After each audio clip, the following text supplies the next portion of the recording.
All right, boys and girls, it looks like we are live. This is the first time I have streamed using this account. So let's go ahead and get started. Let me see if I got my windows situated the way I want them to be. Things look good. All righty. So,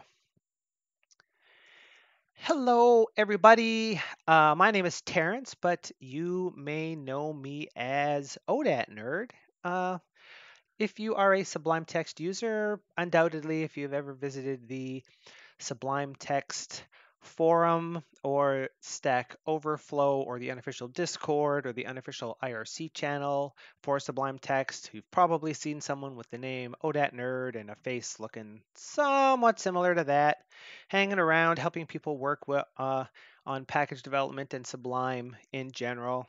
I have another channel over on YouTube named, unsurprisingly, OdatNurd, where I have a building series of videos all about package and plugin development in Sublime Text Common Questions. I have actually 5 videos on that channel that were done in a manner similar to what I am attempting right now, where I ran through beginning to end on some plugin development over a series of 5 videos that ranged in length from 35 minutes to about an hour.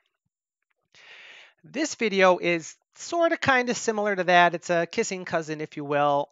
And that's why this is on my personal channel and not on my OdatNurd channel, because this might not be everybody's cup of tea.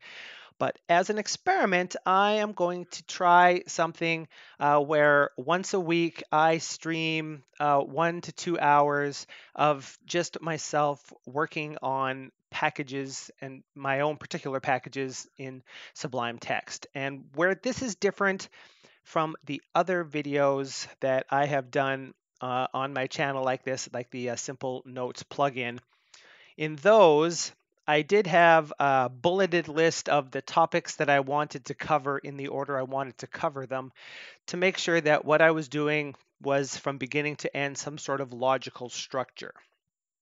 Um, but I was just sort of talking extemporaneously about those topics. I also have other videos on the channel, such as the Common Questions video that was posted just recently.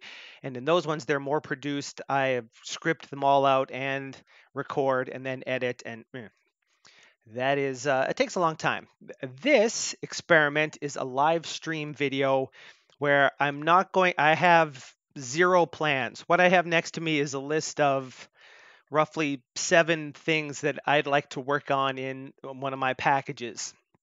I have vague ideas in my head about how I want to try to do them, but I have in no way investigated to see if what I'm going to do will work, if how I'm going to do it will work, how I might even go about doing these things.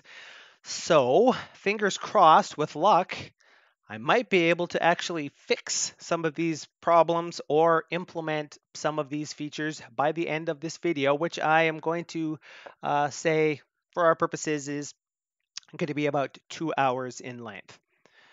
More than likely, I'm probably not going to be able to finish things because things never go as planned. And it's also probably highly likely and up there in the realm of possibility that you're going to see me try to do something and realize that it can't be done, or it's too tricky, or I'm not entirely sure how to do it. And I'm going to fail that task miserably. This is one of the things that you don't often see, perhaps. Certainly, I don't know that I have. Just as a very brief aside, it was my birthday a couple of weeks ago. I was born in 74, so you can do the math to figure out how old that makes me. Bully on you, because I certainly don't have a particularly good idea of that. I'm terrible with numbers, believe it or not. But I live in Canada, and when I was 5, that's the time when you start kindergarten, which means in grade 5, I would have been somewhere around 9, 10, 11, whatever, however that all works out. I'm guessing probably 10. It's always a little tricky because my birthday comes after the start of school, so I was technically usually younger. In any case, in grade 5 was when I started I got my first computer and started programming. And then however old I am now, minus 10, let's say, that's how many years I've been doing software development in one form or another. And at the company I currently work at, I've been doing it professionally, 9 to 5, for almost 20 years now. It's coming up on 20 years real soon. And if you were to look at things I posted on Stack Overflow or in the Sublime Text forum, it probably looks like I just spooled something off and here's an idea of something that you could do and then actually did it. But what you don't see is what you're about to see here, with me stumbling around, having an idea, actually trying it to see if it will work, having weird problems, and uh, sometimes it works, sometimes it doesn't. But I think this is probably important because if you're new to Sublime Text, if you're new to programming, if you're new to both of them, there's so much stuff. It's such a large topic, just software development in general, even discounting anything that you might actually do in Sublime Text, that you may be overwhelmed and think those guys are doing it's so easy for them. It's not going to be easy for me. It's never going to be easy for me. Guess what? It's not necessarily easy for all of us. But in any case, that's enough of me rambling. So let's go ahead and get something going here, shall we? And here is my desktop. We are actually starting the stream in earnest after a mere 7 minutes of yickety yakking at the beginning. So if that's going to tell you how this whole thing is about to proceed. Now, like I said, this is going to be me doing just sort of live package development. We'll see how this works. I would like to do something like this once a week for a couple of hours. If nothing else, it helps give me an excuse to have extra time to work on my own Sublime Text packages because I got so many things going on, so many projects, it's hard to find time. But I've never done this before without a plan, so we'll see how well that works. And I've never really done my own plugin programming before while also keeping up a running commentary of what it is that I was doing. So that's also probably going to be quite interesting. So let's go ahead and fire us up some Sublime Text. Also probably going to be interesting. This is my Linux machine where I do all of my development. If you watch my videos on the Simple Notes plugin, this will probably look somewhat familiar to you on the left. Those videos I recorded in a special OdatNurd user that's set up specifically for screencasting. Here, this is, except for the fact that the left monitor has a constrained resolution and the font size is pumped up so that it's hopefully visible in the video after it's, while it's streaming and after it's recorded. This is 100% exactly my regular working environment. And among other things, that means that these windows don't have nearly as much space in them as they perhaps normally would. But I do generally use a layout, something similar to this. I don't always have the sidebar turned on, but in this particular case, I do because I have 3 different projects in the left here that are all interrelated. And then I like to have on the left my main window where I'm doing all my programming. On the right-hand side, I have generally my hyperhelp window and some other things that I might be referring to, uh, some other files, and then subordinate files, things that I might need to edit intermittently, go down in this lower panel down here in the bottom. And, I put my bottle of water a little too far away. Whoops. Okay. Let's get that out of the way. So what are we actually going to work on tonight? Oh, that's a good question, isn't it? While I was on my morning walk, I did a bunch of spitballing, and I came up with some ideas. So let's go ahead and get that rolling. And because this is an inaugural video, many things are going to go wrong. I am by far not in practice for this sort of thing. Let's see if the new intro graphic I created that's supposed to have a transparent background actually works. Cover your ears, this might be loud.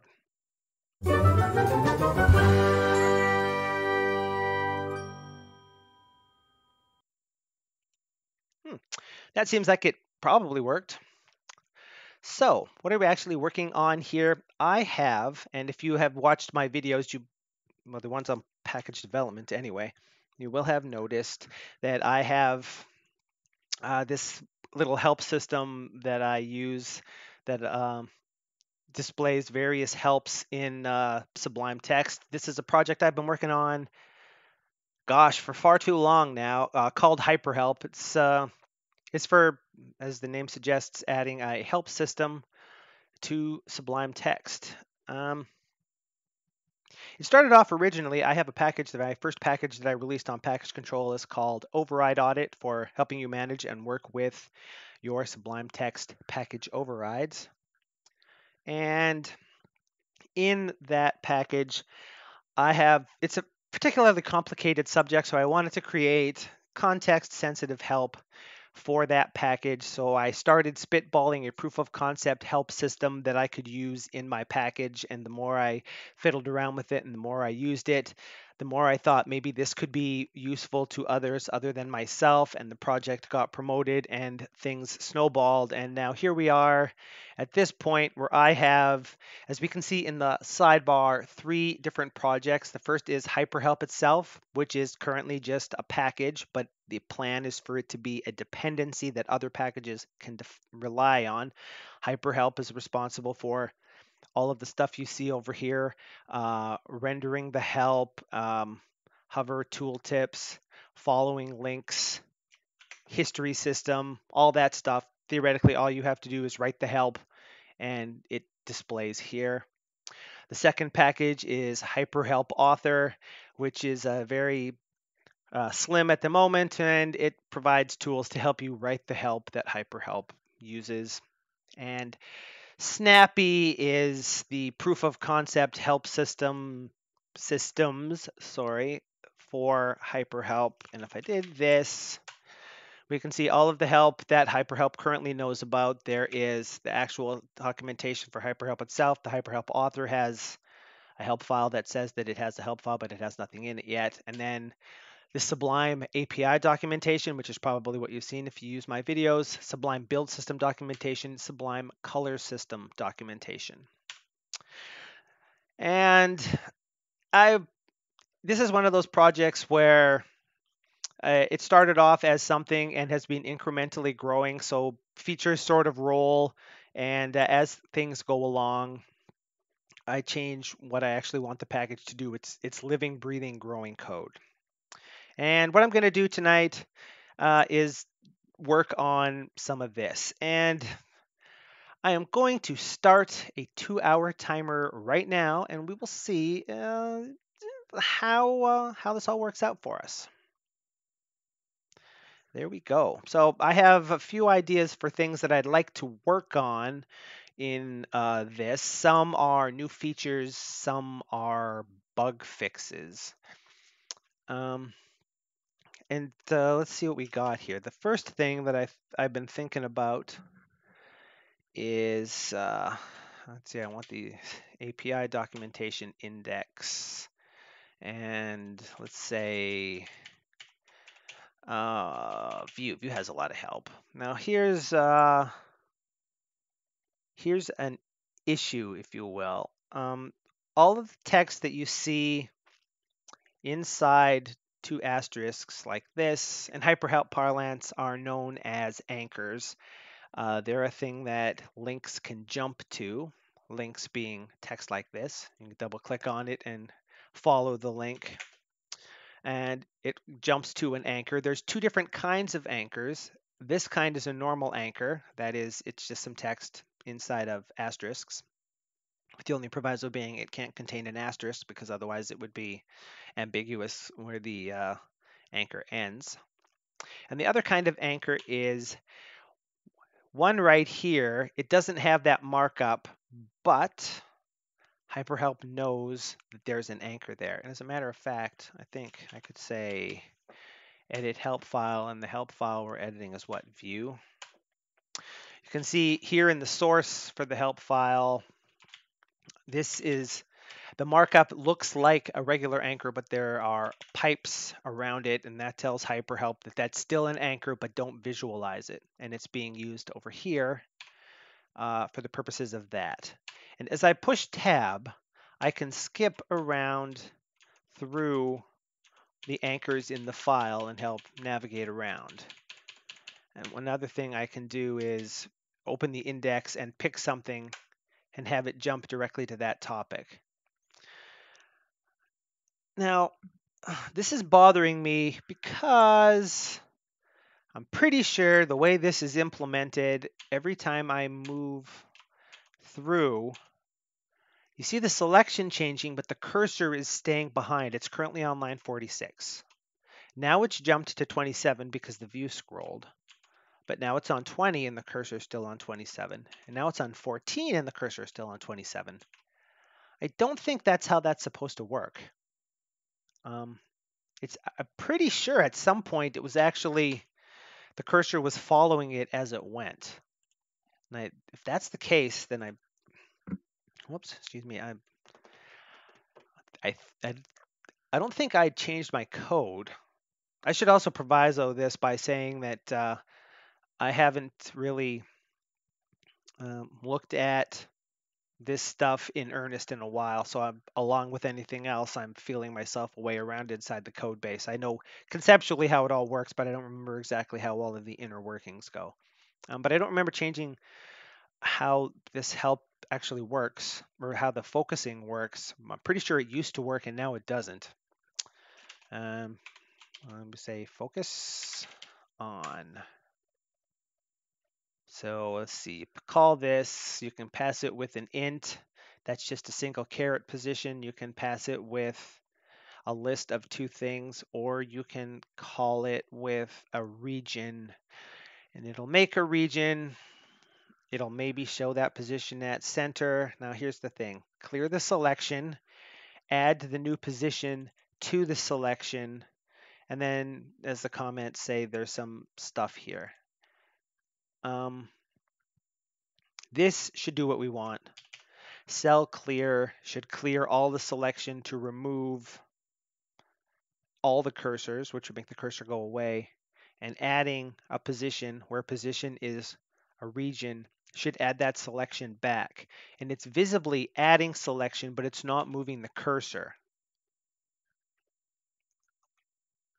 I don't know if you can hear that, but there's a snoring dog under my work desk. I don't think that's supposed to happen. Now, this is not actually, as this comment says, this isn't actually supposed to work. You're not supposed to be able to change the selection outside of an edit command or a text command, because text commands have an edit that's used to track all changes. And it is 100% an accident that it's possible from any command to fiddle around with the selection of a view, even if you don't have an edit. But as I understand it, the way Will explained it, by the time they realized that, it was too late. If you've ever run into weird problems or seen issues where sometimes when you use soft undo or you do undo, the cursor doesn't go where you expect it to go, I think, it's my guess, that that has something to do with this bug. The workaround up until now has been to force a redraw of the window so that there's a region that's hidden, and then you can erase that region when you're done. That's enough to make Sublime redraw the window and refresh. Now, I think we'd see if I commented these two lines out, save that, and oh, here's the thing I normally do. I like to have a console open at all times, so I open another Sublime window, I open the console, I make it always on top, and move it over, whoops, to my other desktop, like so, so that I can refer to it without having to constantly open and close this console. So I'm going to do that here because that's normally how I would work, but I'll show, if I am referring to something in the console, I'll let you know about it, and open the console over there too. I usually make the window bigger and the console really big. Okay, now let's see, do I still have auto package reloader installed? That's some degree of unfortunate right there. I guess that doesn't matter here. Yeah, okay. That actually reloaded. So now, that doesn't seem to have any effect on anything. I thought it would. Oh, yeah, I bet you the command.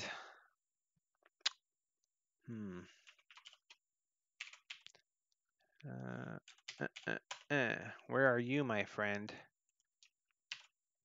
Maybe you also need to reload. There we go. There we go. Watch this. For the uninitiated, the reason that did that is because I saved this. That changes the definition of focus on. That file was definitely reloaded. This command uses the focus on thing somewhere in here. Follow link. Oh, it calls show help topic. Show help topic calls focus on. But without reloading the command itself, it doesn't get the new implementation. Anyway, I push tab, tab, tab, tab. See how we didn't see anything happening until the screen actually updated? That's what these lines are intended to fix by having those there. Reload that one too. I got to get auto package reloader going here. Maybe the whole video would be about that.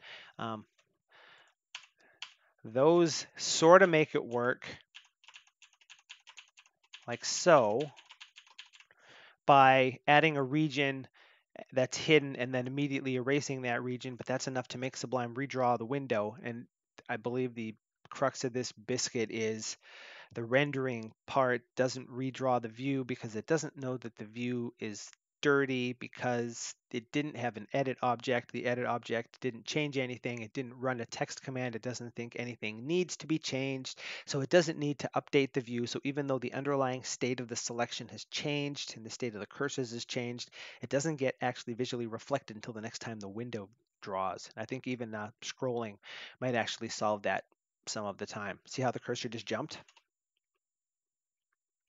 So that is what I'm trying to fix here. I'm pretty sure it didn't used to do this. So let's investigate that first. I'll open a new terminal. I'm going to deploy a sandbox for, I don't know, let's say 3126. That's particularly old, but it might work. Data packages and git clone git add egg colon hyperhelp and git, oh, I cannot type, git clone git add egg snappy. This is just setting up a brand new copy of Sublime Text, completely distinct from my main one. And okay, so I could say browse available help. I want the API documentation index, the view class. I guess I could go ahead and make that big. See how the cursor is following in this build, where in the other one it didn't? Something has changed behind the scenes between 3126 and whatever my current build is. And I believe that is the source of this issue. So if that's the case, then I guess the solution to the problem would be to actually make this change inside a text command instead of in a function like this. And just to see if that's the case, I'm going to add a new class, hyperhelp focus caret command. Let's say, oops.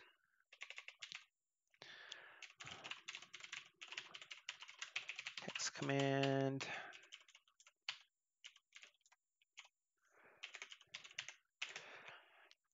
Oh, how do we want to pull this off? It can take a single point, it can take a list, or it can take a region.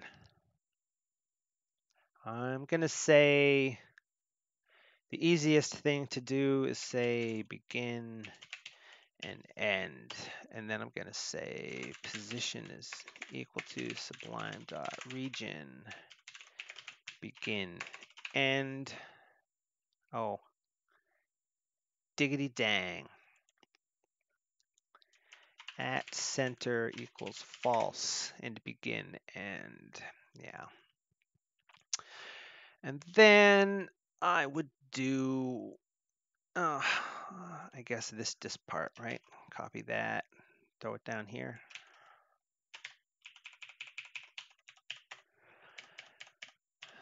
That seems like it would probably do something. Yeah, that's what I thought. My Sublime terminal in the other window closed. Let's see, make that always on top again. What did I do wrong there?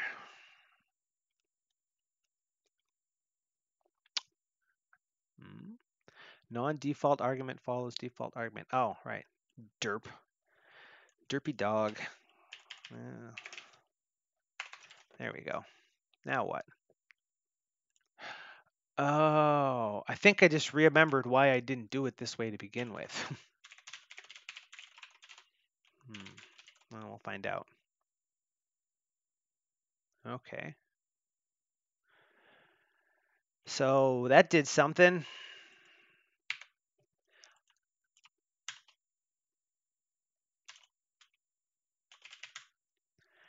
That's what I thought.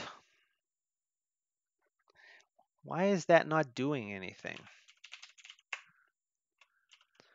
So I gotta fix that maybe.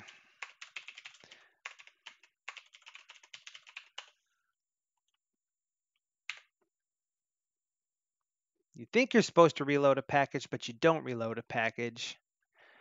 This file is definitely inside config. Oh, fudge.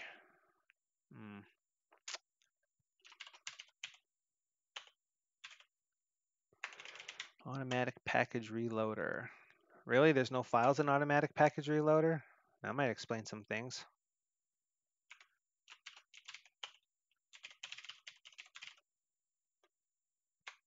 Wish I could type, you know?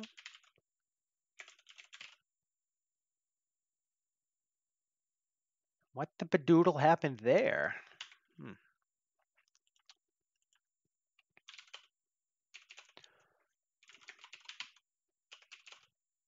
Nothing in that directory.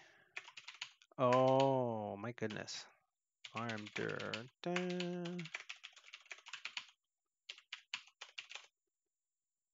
Hey, look, there's no automatic package reloader. That's weird. What the hell happened to automatic package reloader?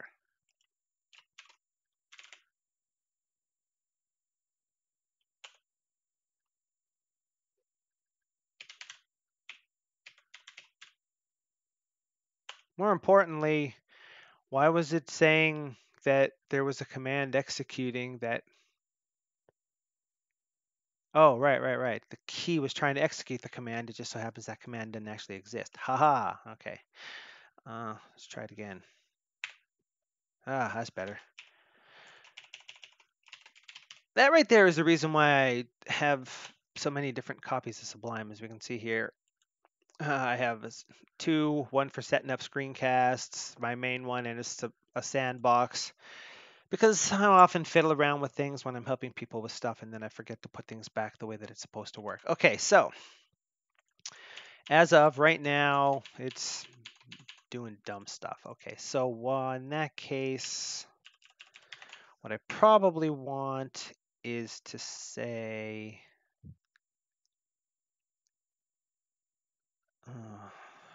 help view, whoops, dot run command, and the command to run is hyperhelp focus caret,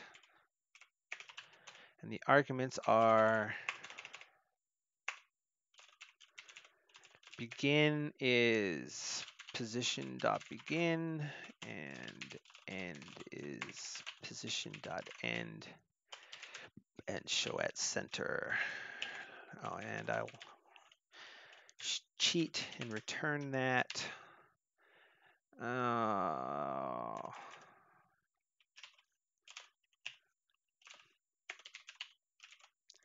the smart party. Okay, that. Make sure the whole package is reloaded. Ooh, that's really mad. What did I do wrong here?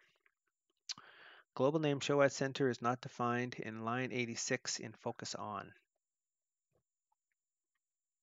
Oh. How about that?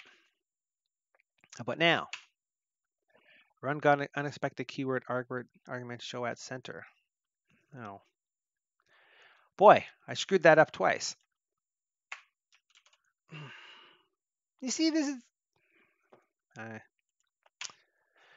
Run got an unexpected keyword argument show at center. What? Oh, just because...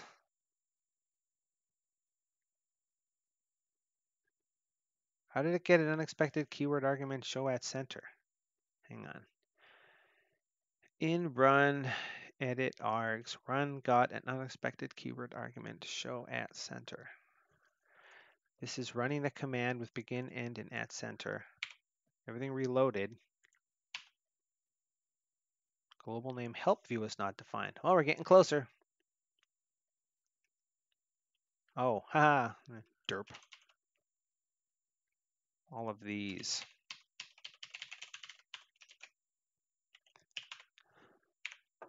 How about now?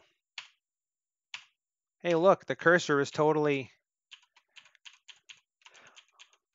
doing what we want. It works, sort of.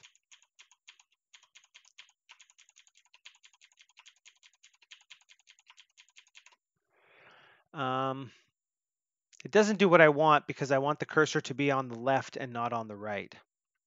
For example, if I just did this, put it back to not working, and reload. See, when it does work, the caret's on the left and not on the right, and that's because here the scope tells you that this is an anchor, and on this side it tells you it's the punctuation anchor end, which is important for when the cursor is in a link. You also, if the cursor is at the start of a link like this, when you press enter, I can even go back one. Yeah, there you go. Here at this position, it's meta link. Here at this end, it's punctuation link end. And I want to be able to hit enter and follow the link, which doesn't work unless the cursor is on one of the characters that's currently underlined. And I want the underline to be on that part. I didn't want to have a metascope. It's a whole thing. Anyway, that's why the cursor is supposed to be on the left. And that is why, if I put that back to that way again, that is why if you get past an int, it creates a region out of both of those points. If you get a list, it creates a region out of the second point, then the first point. And if you create a region from, if you pass in a region, it creates a new one with the begin is the end and the end is the begin. And I would have thought, oh, because begin and end are different from A and B. That's why. Boy, I wonder if that's actually a bug. No, it's probably not. The begin point should be the second point, and the end point should be the first. That'll probably do what I want. No? No, huh? Well, I could do this, but isn't that the same as what I just did? Oh, I guess not. What the balls, man? Begin and end tell you the lowest and highest value. So those are always going to be in a front to back order. So if I use position.begin, it's always the lowest value, even if the lowest value wasn't the lowest value. But because this was constructed out of a region where the end is implicitly the beginning, like right there, then the first point actually is smaller than the second. So we don't want to use begin. Oh, boy, that really makes the head swim. Anyway, that works. So this is pretty much what we want. And we want that weird BA swap business to happen at the place where this is called and not here. That's why this says begin end when it gets begin end, so that if you wanted to, you could highlight and focus a region with the cursor. You can control what end the cursor is on. I'm not at all a fan of blocking things, and anything might want to use focus on. So the real question is, how many places is this used? That is not what I did. In. That is the wrong thing. Oops.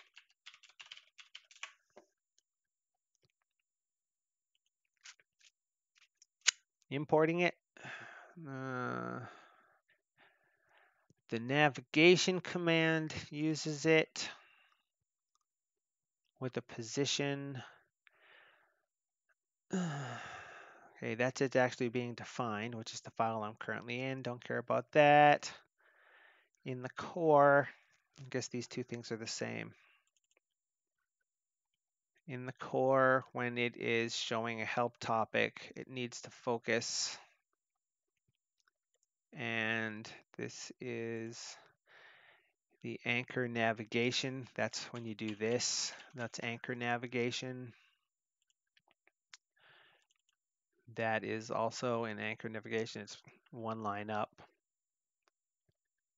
The magic of this code is it finds all of the regions of type anchor in the file, and then it has the caret position at the current position, the current character position, and it scrolls through the list of anchors, finding the first one that either is before or after whatever the current cursor point is, depending on whether pre up here is true or false. And in here is where it has actually selected one inside the list, and this is the one for when it falls back. And the reason for that is so that going backwards takes you there, and then it wraps around to the bottom, and similarly going forward wraps around to there.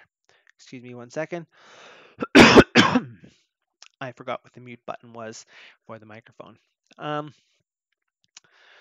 So 2 uses in the nav command, 1 use in, did it just open the, 1 use in the core for showing a help topic, and it is viewed. So that's taking a single point. Really? No, it's not. It's taking a region. +1 is going to be a region there, isn't it? Yeah. Specifically that whole array business.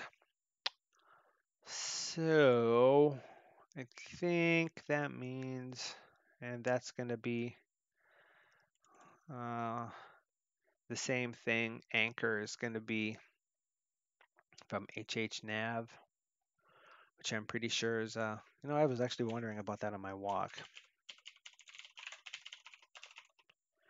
HHNav. Yeah, that's what I thought.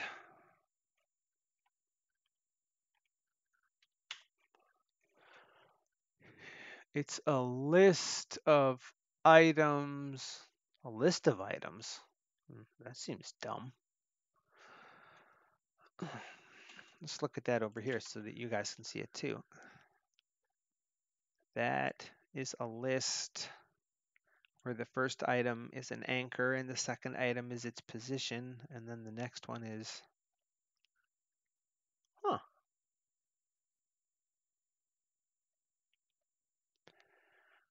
So HHNav gets this data out of the setting, and for each one of these pairs in it, if the topic, oh, sorry, this is for following the topic. Why did I do this as a list and not as a dictionary? I bet you because I needed to keep the order of these things. Yeah. Spitballing amongst myself while I was planning some other features that I want to do in the package. I couldn't remember. I knew that I added this HHNav setting that stores all the information about the anchors in the file to allow for navigating to them, but I assumed that it was a dictionary because when it opens a help file, it needs to navigate and then wants to navigate to a topic. It has to find the position in the file, and it really seems like the easiest, fastest way to do that would be to have the topics keyed in a dictionary. So given a topic, you could instantly look it up. The downside to that is in places like here where we're navigating forwards and backwards through the list of anchors, it can't be a dictionary because dictionaries in Python, or at least in Python 3.3, which is the only version that's available for plugins in Sublime Text, don't maintain the insertion order of things when you put them in, which makes sense because dictionaries are a hashed concept anyway. And that means if you want to navigate through all of the anchors in the same appropriate logical order, you would have to gather all of the values and sort them every time someone pressed tab. And I'm assuming I was optimizing for the fact that someone is going to navigate through the file by pressing tab more often than they're going to press enter or double click a link to follow it. Okay.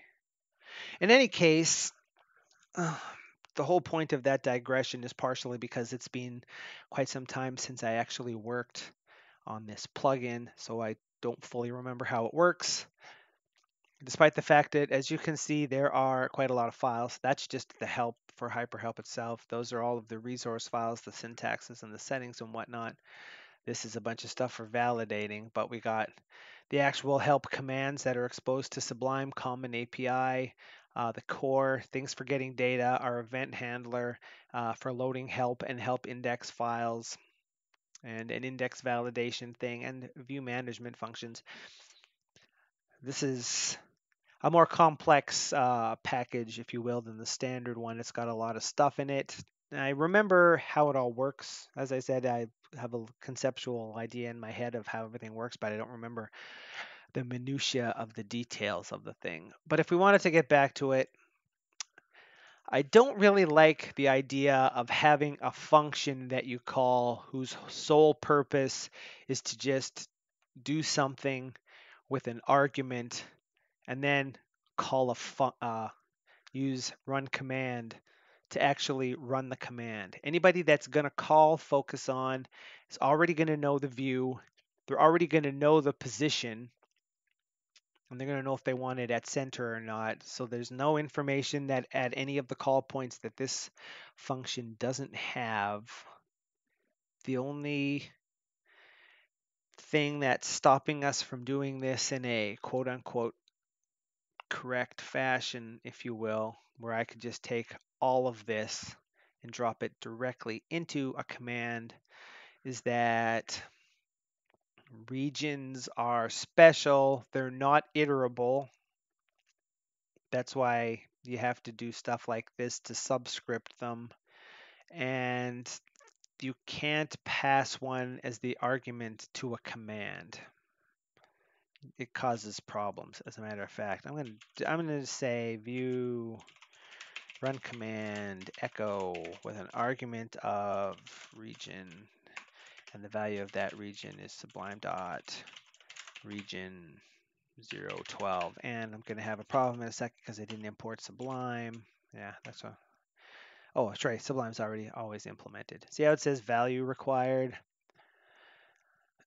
Without going into a lot of detail of how everything like this works in Sublime, there's a Sublime plugin host that's a distinct separate process from Sublime Text.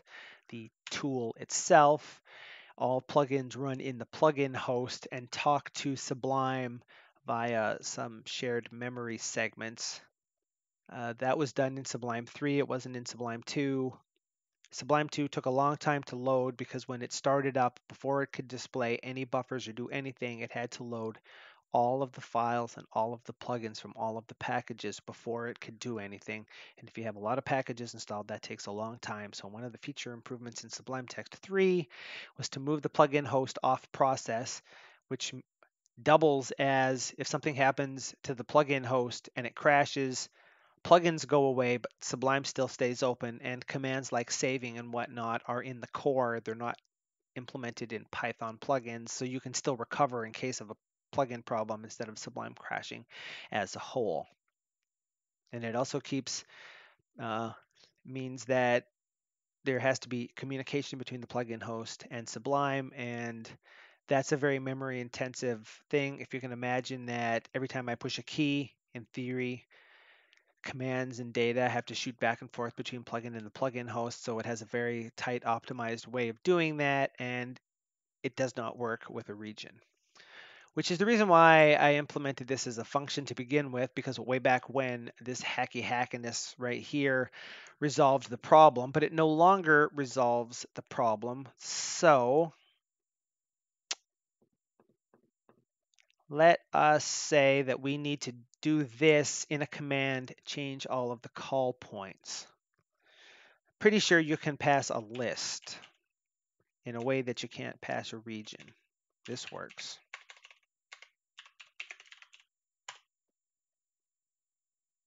Oh, although I would have expected it to echo something. Actually, it's probably a window command, now that I think of it. There we go. So probably what we want is this new command will take a position. We kind of need these two things. Replace that with this and change the indent. So you can call this command with either an int, which turns into a region, or with a list, which is that. Either way, you get a region, then it shows that position at center or not as appropriate, clears the selection, adds that position. All of this other stuff goes away. I think part of the reason I didn't do this originally is because of the delineation that I had, where I wanted things in the core to be distinct. As a design philosophy, hyperhelp is supposed to be a dependency package that any package can depend on, and as long as there's one package anywhere in Sublime that depends on it, it's installed, all help becomes available, and it gets tied in to everything. Right now it's a package, so that doesn't matter, but going forward, it will be an actual dependency, and if it's an actual dependency, then it can't.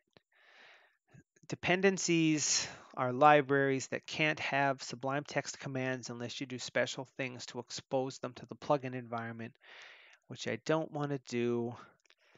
So actually, let's say, as much as it falls outside of the design parameter to have something centrally core to hyperhelp being implemented in Python without being a Sublime Text command, because that's a whole separate kettle of fish. What we do want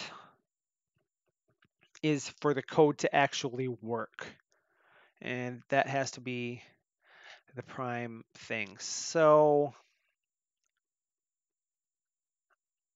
this is hyperhelp. Well, actually, maybe I don't need.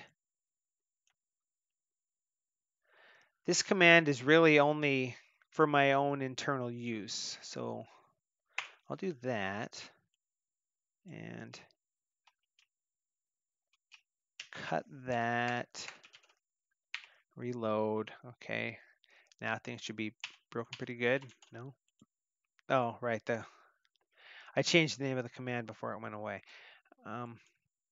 If I quit Sublime and restart it, it'll stop working, I bet. Let's verify that.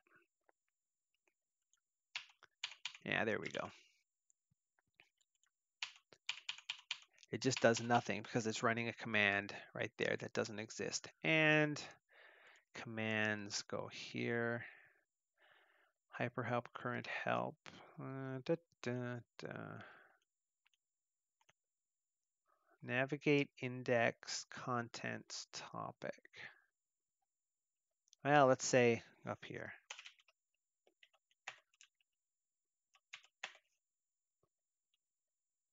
Some of these not have comments. No, they all have comments. That's good. All right. Oops. What does this actually do? Change.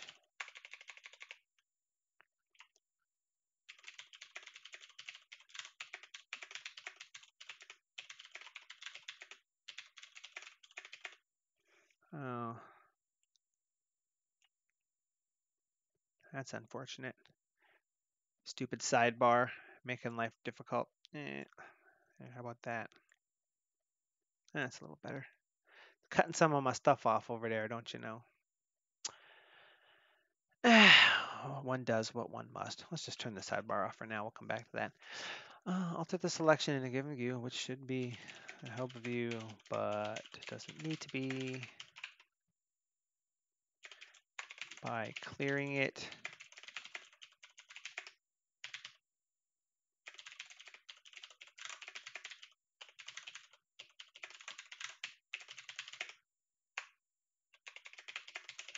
Focusing that.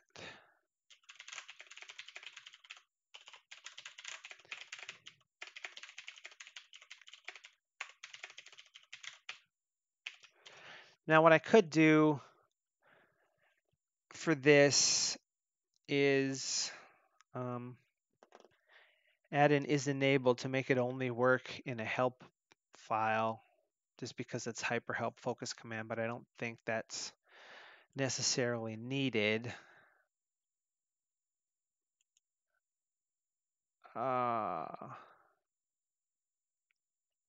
This currently does not work, right? Because that command it's trying to use doesn't exist because I renamed it to hyperhelp focus. So if I removed that, reload, now it doesn't work because it's getting an unexpected keyword argument. So probably should have tested this prior to doing that. But now it's getting a position and an at center that reloads. Value required. Oh, right.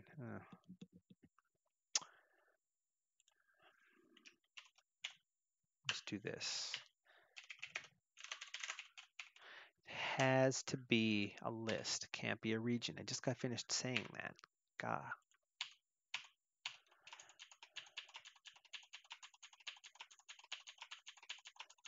Okay, so I want the position passed to be the opposite of what it currently is, presumably.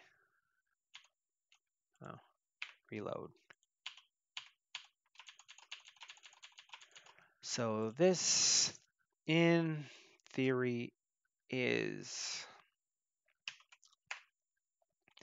the code that is needed to replace that.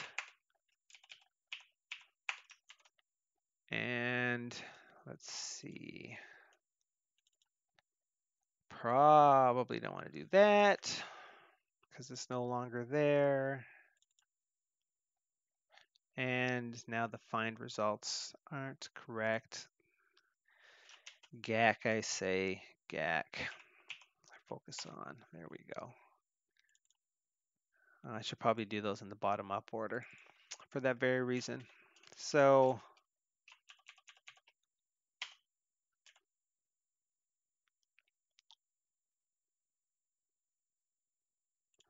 in this case, I think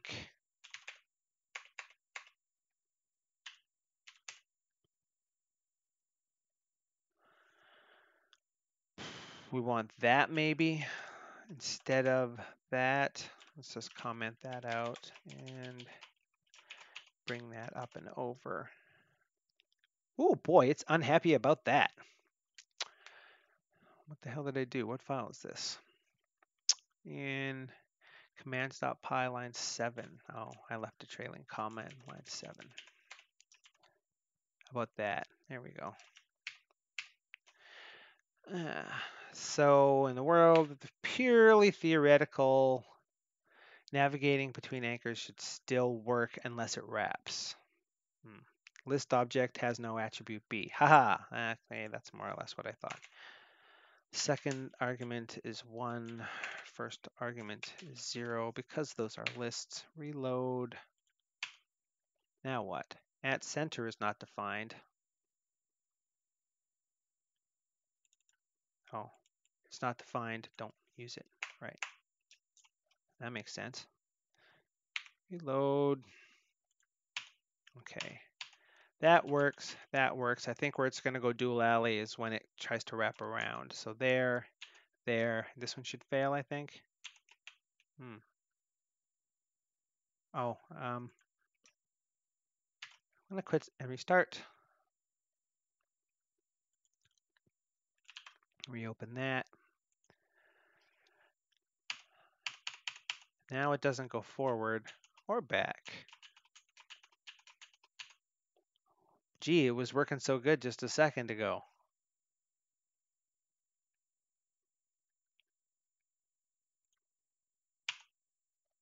What happened?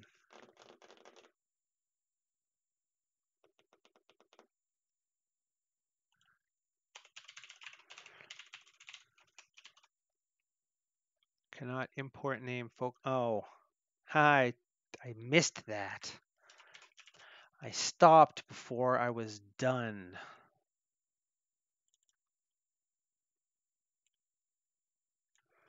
That. Okay. Now it goes to there and it can't wrap. And the reason it can't wrap is because somewhere in here, it's trying to call focus on, which you can't do because focus on doesn't exist anymore. And this is the same as that, but with pos. So if I copied that to here and brought it back and changed this to fallback, and then get rid of that, get rid of that, get rid of that. Reload. Oh, you can't do that? Oh, I don't return there. Okay. That's neither here nor there, but unindent does not match any outer indentation level. Oh. How did I do that? I gotta change how that looks anyway. Reload. Okay, and forward back works. Wrap around that way, wrap around that way, quit, restart. Pay attention to see in the console that it fully loaded. That still works. That's good. So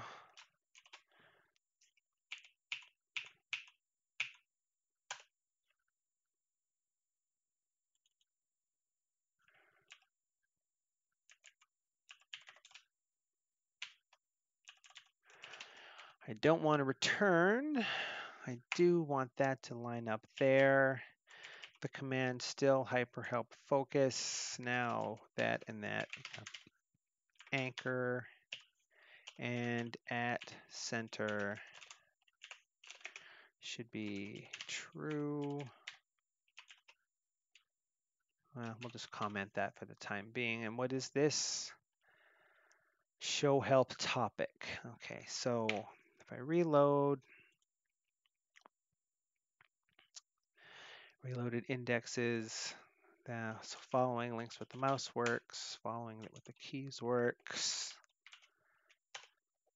And if I go here and search one more time for focus on, The only place it appears is in this comment, and I quit and restart, which, as you see, I do a fair bit just because it makes sure that you don't have those weird problems like we were just seeing. You know what? That is a little irritating. Always hide it if you're gonna hide it. Um, I often stop and restart because if you rename a class that is a command to something else, it's going to unload the plugin and then load it again. There's a chance that the class still exists under the old name and it'll still continue working, but from a fresh start, that command's not there. So it's always a good idea to do something like this. So I stopped and restarted. I can still go forward. I can still go backwards. I can go around the bottom of the file. I can go forward. I can follow a link with the mouse or with the keyboard, and with the keyboard, and with the mouse, and with the mouse. History still works. So that is fixed, and really the only issue I have with it is it's fugly. Let's copy that. Now let's clear that bad boy out. Search for that in here just to verify. I guess it's not as bad as it could be. Doesn't look nice though. I don't know if there's a good way around that. Short of defining a function that calls it, but that seems dumb to have a function that's just gonna call a command just so that it takes one line instead of 4 lines. Is there any way to make it look nicer though? I mean, that'd be nice if that thing wasn't so long, I suppose. I could maybe do this. Does this look nicer? I don't think it does. Definitely don't like that being too long. Maybe that's not so bad. If we reload, oh yeah, I guess I need to go to someplace a little more exciting than that one if I want to have more anchors. Okay, well, if that's how we're gonna do it, then that's how we should do it. Some way you look at it is not overly terrible. This one, on the other hand, maybe it's enhanced by doing this. Because if it's going to be on another line anyway. If I followed PEPs better, I'd probably know how my code was supposed to look. And just like that, 50 minutes of the 2 hours is gone, and all I did was solve one problem. It doesn't help that I needed to investigate how all that was working, though. Okay, so that's still good. And as one last check, sanity-wise, package still loads. Forward works, back works, mouse works, keyboard works. So that is going to fix that. And let's see, I removed focus on, added a new command.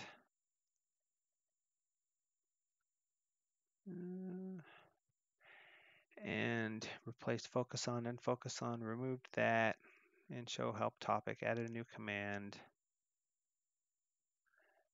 I do not need to import Sublime plugin because that command's not in there anymore, so I'll discard that one. And it reloaded, but we'll just double verify. If I do that and quit and restart. I'm glad Sublime starts so fast. Skip, skip, skip, skip, skip, skip, skip, skip. Mouse, keyboard. All right. So that looks good. And let's see. That's removed. Added a new command. That's removed. That's the new command. Stage all. Yeah.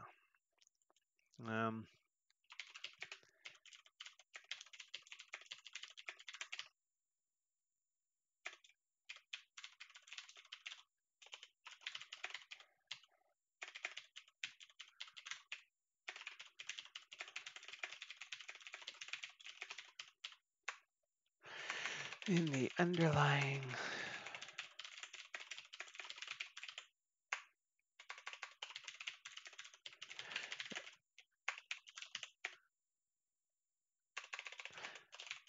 Isn't watching people input context or inputting commit messages fun?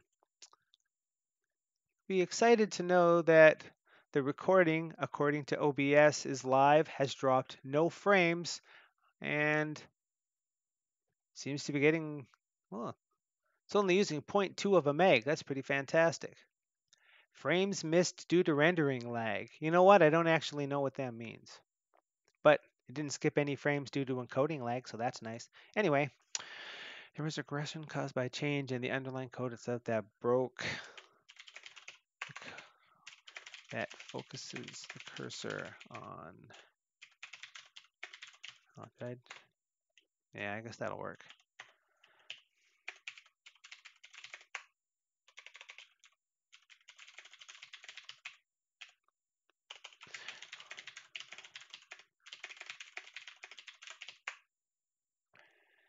Okay, let's see. This is fixed by properly using a text command to change the cursor selection state.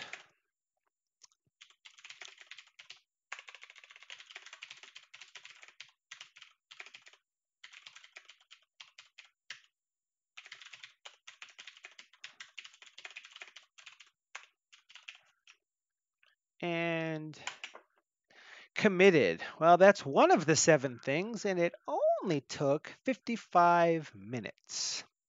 Fix the focused issues in help. Number 7. Good job, number 7. What else did I want to do?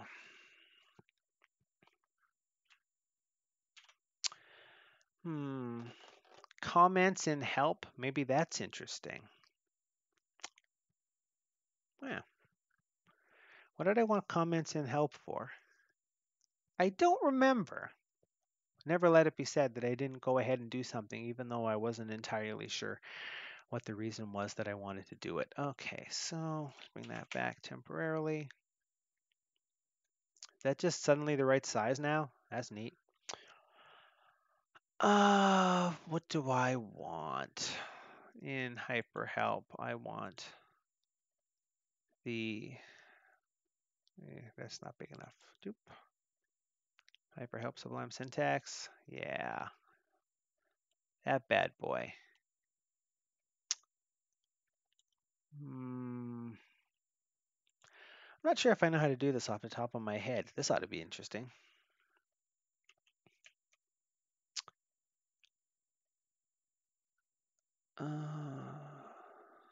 How does this syntax even work, to be perfectly honest?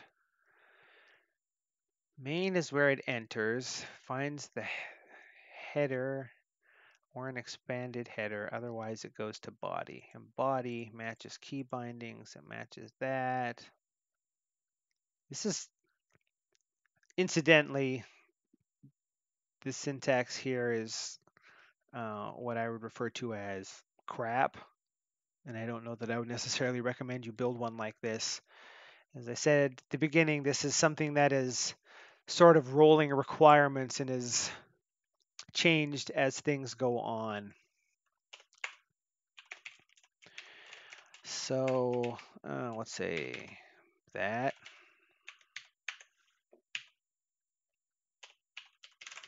Scope is what?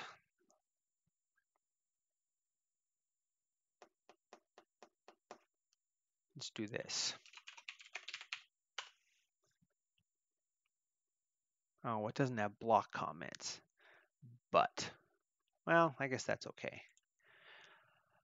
That is punctuation dot definition dot comment dot, what's this?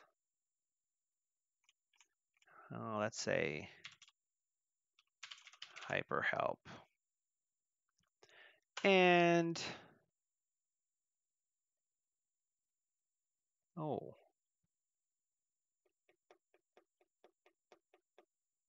maybe that'll just automatically work. We'll save that. Generated syntax summary. Okay, now I need a help file.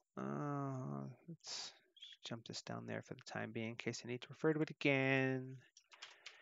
Edit a help file. Let's say the index, like so. And here we jump to the index. So I don't know if that's strictly even needed here.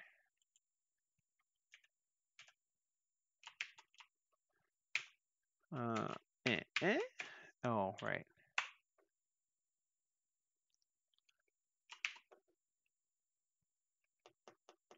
That may or may not be an issue. We'll worry about that in a minute. Punctuation, definition, comment, but it is not syntax highlighted. How does that work in Python? On an actual comment, say.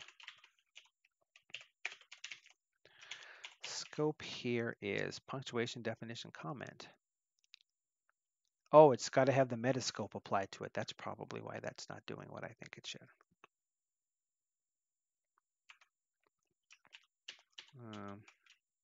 I assume that's how that works. Yeah, you come back up here for a second. Let's see, Sublime syntax. It scopes and pushes into, let's say, an anonymous context, which has, meta scope of, I've already forgotten, comment dot block dot, oh, should I have used help instead of hyperhelp because that's the base suffix? Maybe so. Let's do that.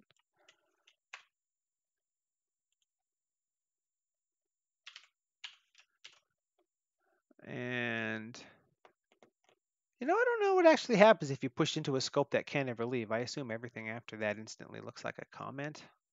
Where's my help file? Hey, look at that. This is the file I can put down here. Then I can still see the two of them. And if I reload this, oh, I didn't save that. If I saved that and reloaded this, look, I totally broke it. It's a comment now. That's awesome. And that is comment block help, punctuation definition comment help. That's probably what I want. What do I want in here as a rule? I'm going to match on star star that. If that's the case, the scope is punctuation dot. Oh, I don't remember how that went. Well,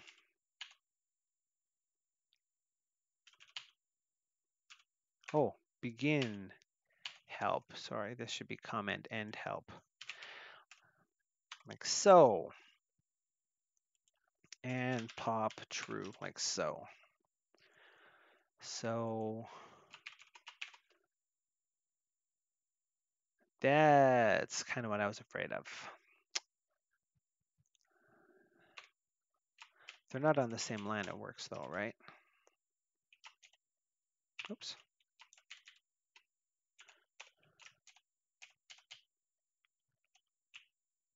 Hey, look, it totally turns on syntax highlighting in there. That's interesting.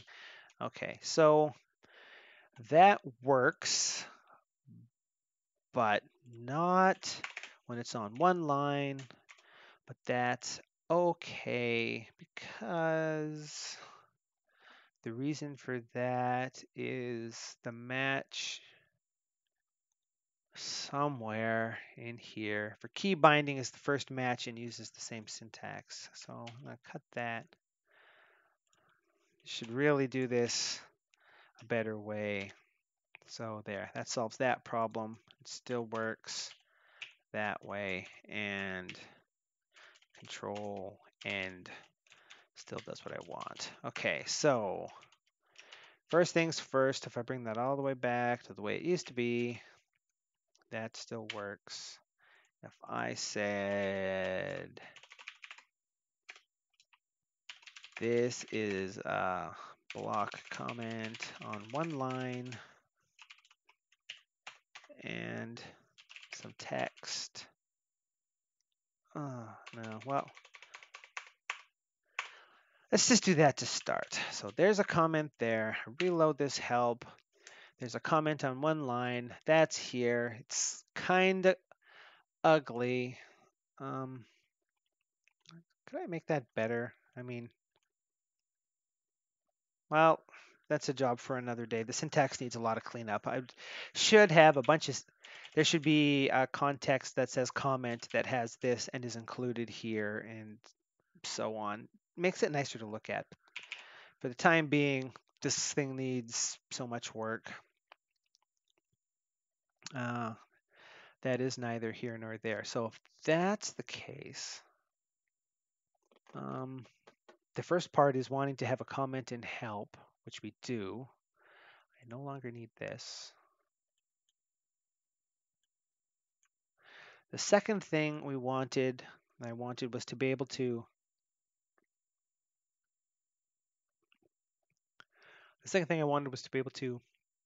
remove comments from loaded help files in the post-processing.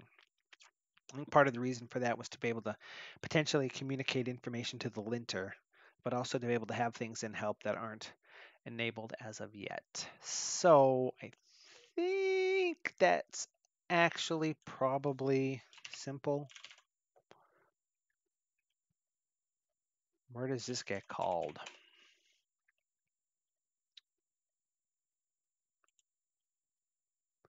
The first thing that should happen is post-process comments. And I'll copy that, go to here, and say what? Strip away from the provided help view all comments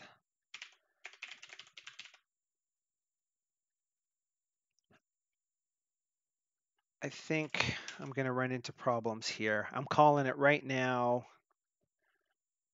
that what I want is for this comment to literally not be here.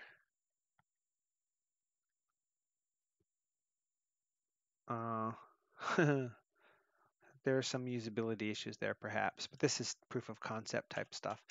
Strip away from the provided help all comments that may exist in the buffer. This should happen prior to all other post-processing.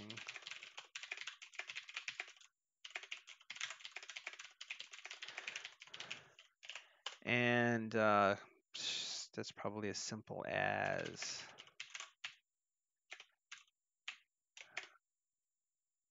should I do that before the header? I guess very first thing that, yeah. For regions in help view, oops, find by selector. I've already forgotten. Comment dot, well, I could just, well, let's say comment, oh, forgot.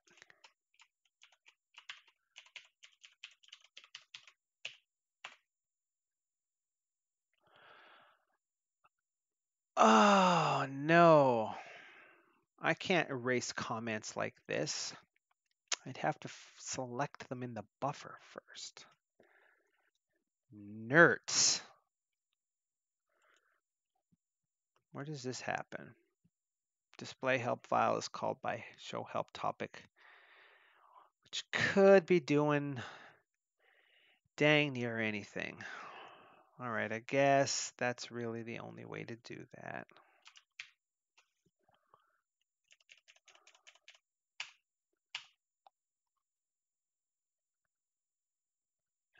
Help. I don't know if there's a better way to do this. So clear the current selection, add in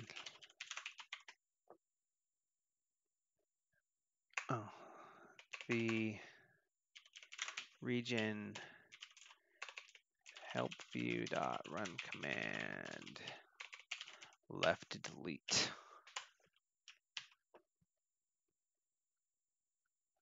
Well, it's ugly, but it probably works. Or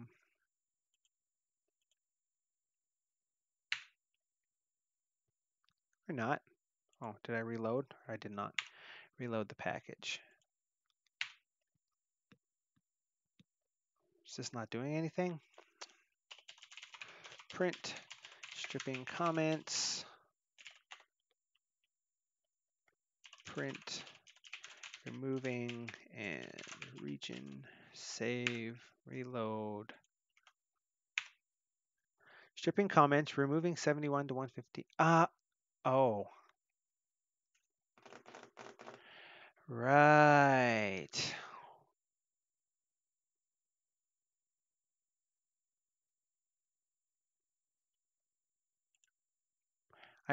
This could probably be more or less tweaked, I guess.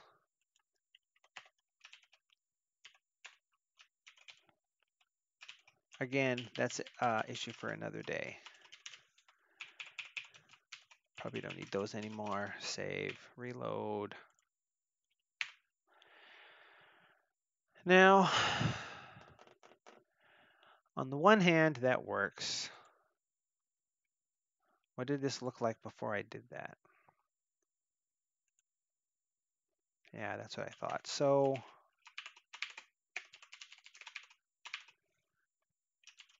that's what that looks like. It's removed from the buffer, but the line that it was on is still there.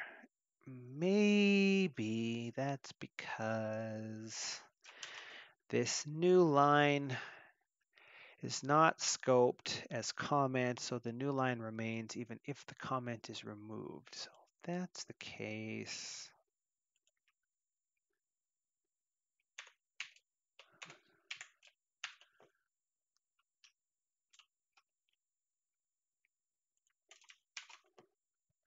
Now,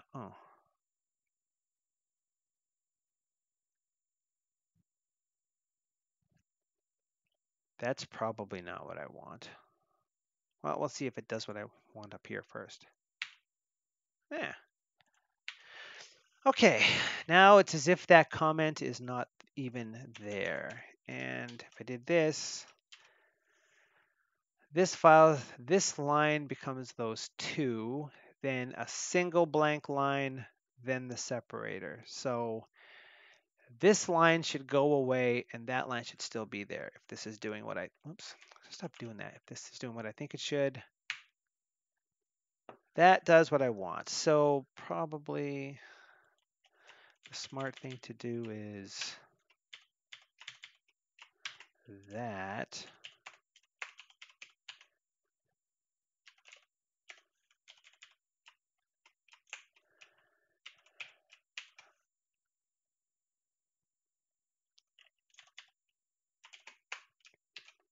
What does that do to my scope? Now it's part of the comment, but it's not part of the punctuation, which is probably good, and that still works. So on the face of it, that seems to be doing what I want. That's actually not too shabby. Okay.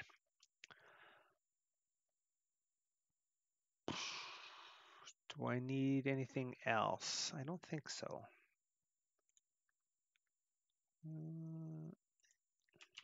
Whoops. So the only thing that changed is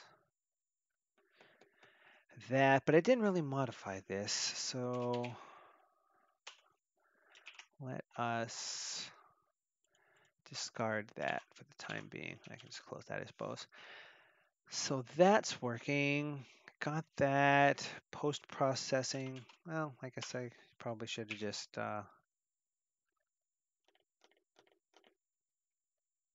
let's see. Double check. It's post-processing comments.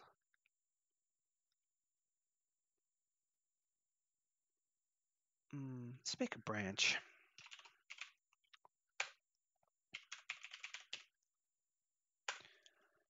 Okay.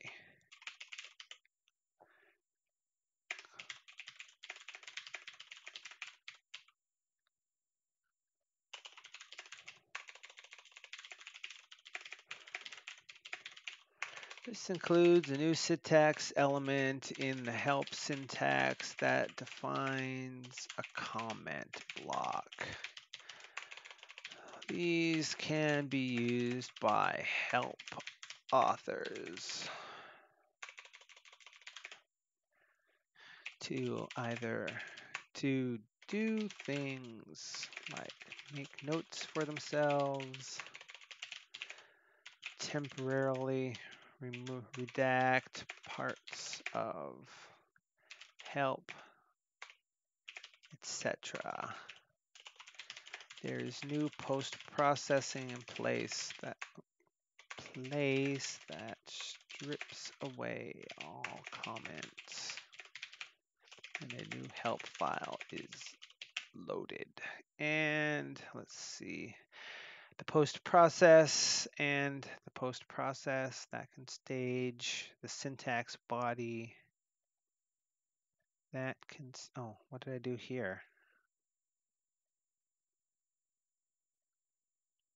Did there used to be a new line and there's not?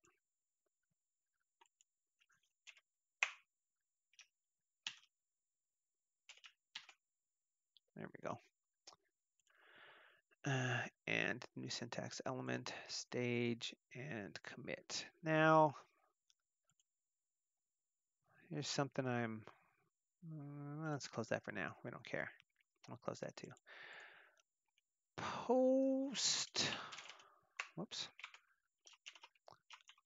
Post process anchors, sets it to false, sets read only to false, does stuff, sets it to true. Links doesn't have to modify anything, so it doesn't care. Headers needs to turn it off briefly while it's inserting the header and then turn it on, and post-process comments has to do it. So the real question is, this is only referenced one place. This is only referenced one place. This is only referenced one place. Wait, help 123, help 121, help 120, and help 122. So these are the only places those go. Is there a reason why I didn't just turn off read only here and then on again?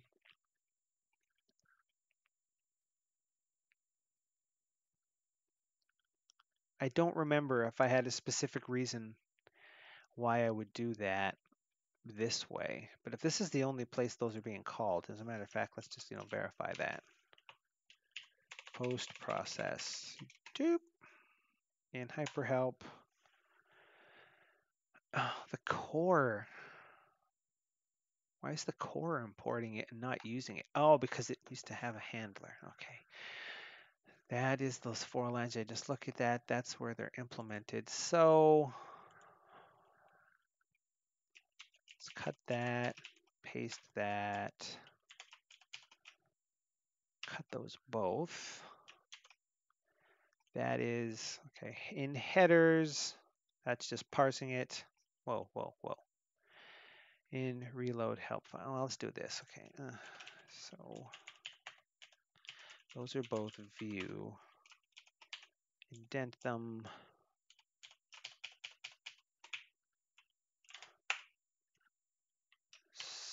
That loads. So before we do any post-processing, make the file not read-only, jigger it around, make it read-only again. And I reload, I don't care. If I parse the header, I don't care because I'm just parsing. When I process comments, I used to set it to read-only false and true, but now I don't. If I'm post-processing the headers, I don't need to set it to false there and true there. When I'm post-processing anchors, I don't have to do that there or here. 1, 2, like so. Links never had to do it. That still loads. Quit. Yeah, you quit too. I spent too much time. Now the, oh no, okay. That still seems to have loaded. Still seems to be loading help. Oh, why is syntax highlighting turned on? Or sorry, why is spell checking turned on? Was it doing that a second ago? I'd have to look back at the videotape to see. I do not recall that. It's irritating though. Hmm.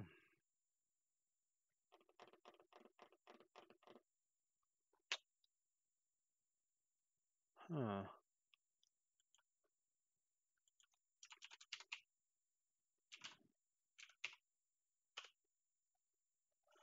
I don't have any preferences for hyperhelp.sublime settings. Really? That might explain some things.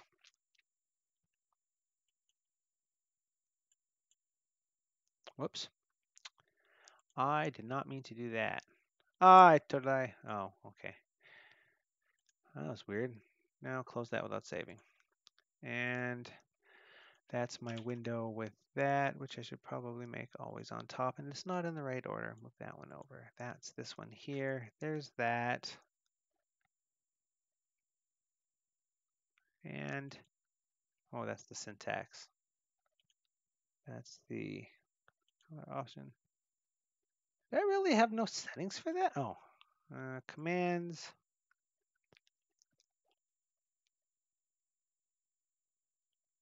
I am absolutely mystified by that. This is probably hysterical for people that are watching this video. I have zero recollection of there being weird.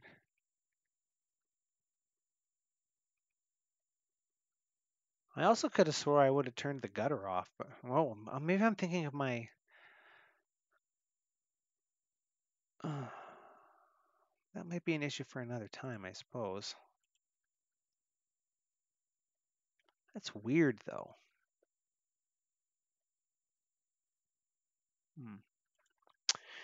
It's going to bother me if I don't quit out of there.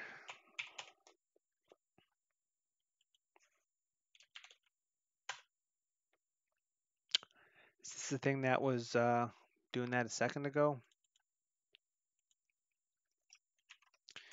View.settings.get spelling selector. Oh, oh, maybe I'm just a moron. No. Good news, everybody. I'm just a moron. I forgot that there's a key for that. I probably pushed that by accident while I was reloading. All right. That took more time than it needed to, but now when we display a help file, we make sure that it's not read-only. Then we do post-process comments, headers, links, anchors. Set read-only to true. False, true is gone. False, true is gone. False, true is gone. And that's the other window. Yeah, we'll leave that alone for now. What was I actually fiddling there? Do help files load properly? Yeah, I believe they do. Here it's reloading it. Types. That seems to work the way I want. So that's good. Stage all, I suppose. And say something like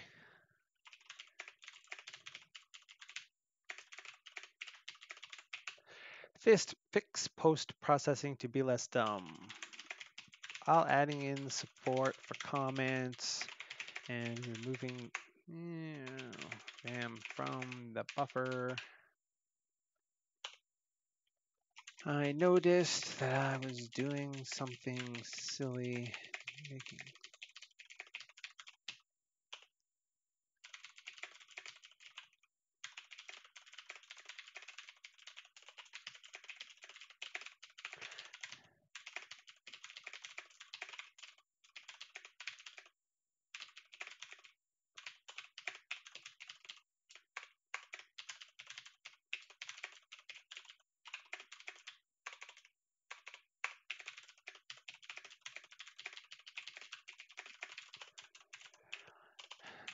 This is now fixed, and things look a little cleaner. Okay, and then we're going to check out branch master and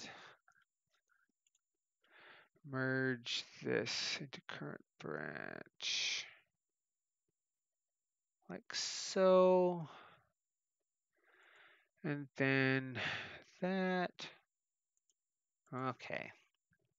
That's another item on the list. Comments in help.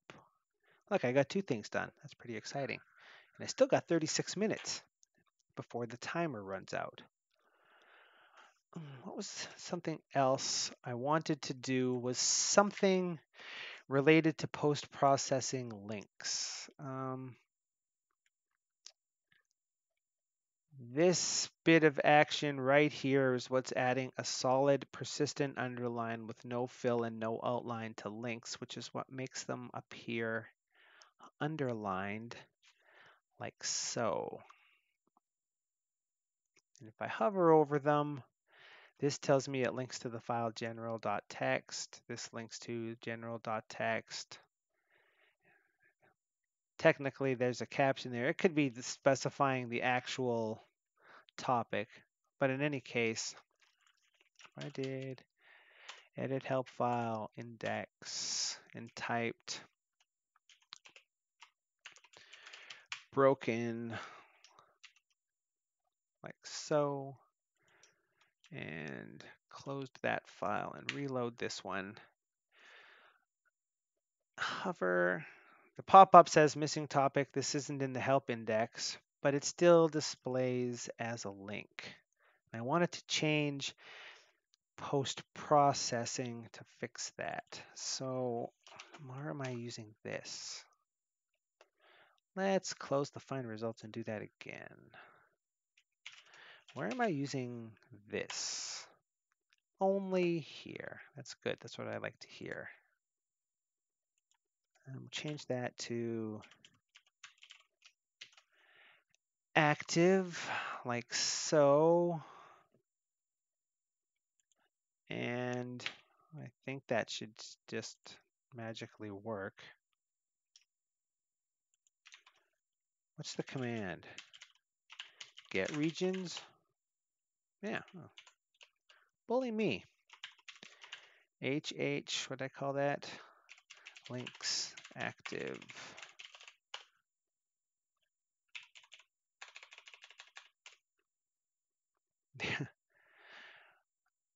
$33.54. I guess that's what used to be in this buffer before.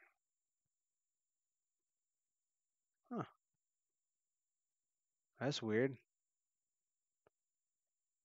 Well, I'm not going to worry about that. That seems to do what I want. Back it up here. What are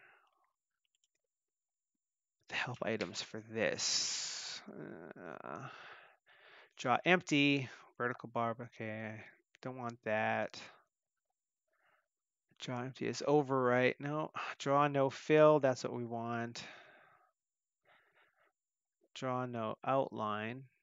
So we want underline. We don't want fill.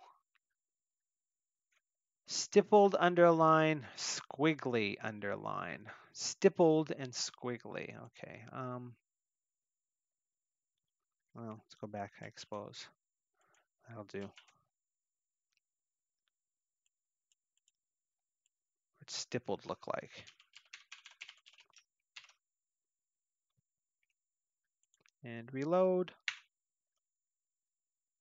That's actually not too bad. Okay, so that's what it used to do.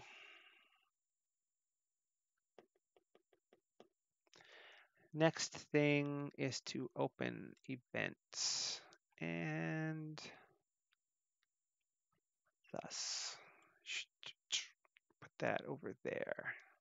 So grab all of the regions. Okay, let's say active is a list, broken is a list.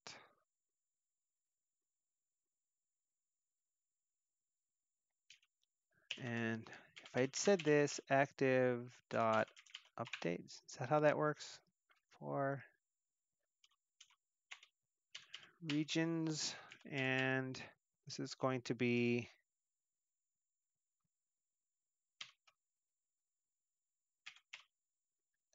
active. So active links get the storage scope with the solid underline, and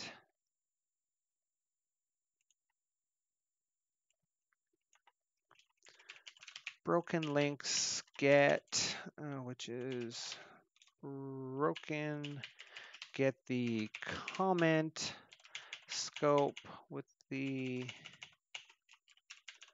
stippled underline, like so. And if I was in the help and I reloaded it, what did I do? Yeah, that's what I thought. I think I meant to do that.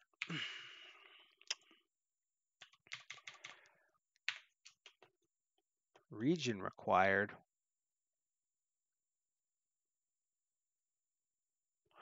Oh, does that not? Oh. In line 1058. What? Oh, that's in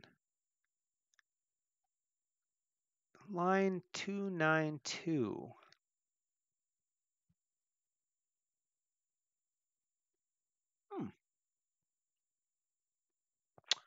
What did I do wrong here, man? Plugin is reloaded. There, reload the help. And let's see. In run, in run, in reload help file, in reload help file, in display help file, in post process links at draw no fill or draw no outline, in Sublime Pi at line 1058, in add regions, self view ID,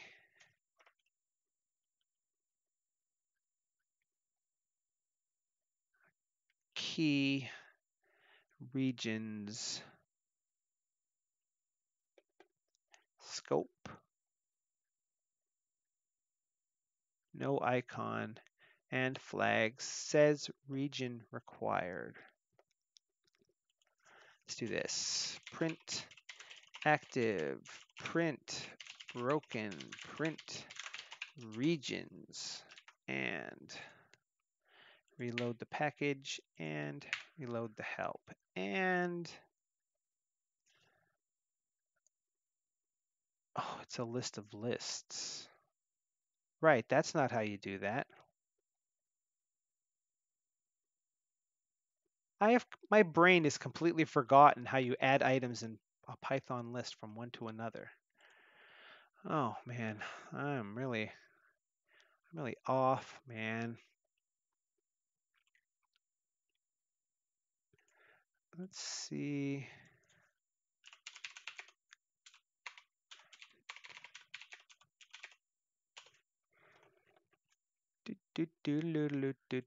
Watch the link to that, to joined list, to say, oh, just to add them. Is that really what I wanted to do? Oh, no. Okay. That was my mistake. Derpy dog. It's not, it's extend, not update. Updates for sets. Okay. Reload that. Now all of the links look like that. And if I instead changed this to broken and removed those because that's irritating, and reloaded and closed that and came here and wished for the love of Pete that I would stop doing that so that the window would stop scrolling over to the right to show me that, and I reloaded. They all appear to be broken links. So that is doing what we want. So here is where we say for region in help view dot find by selector meta dot link. Yeah, I could have copied that. We say something like topic equals help view dot subster region if something active dot append region else broken dot append region. So the magic is the something. And what is the something? Do we need the package?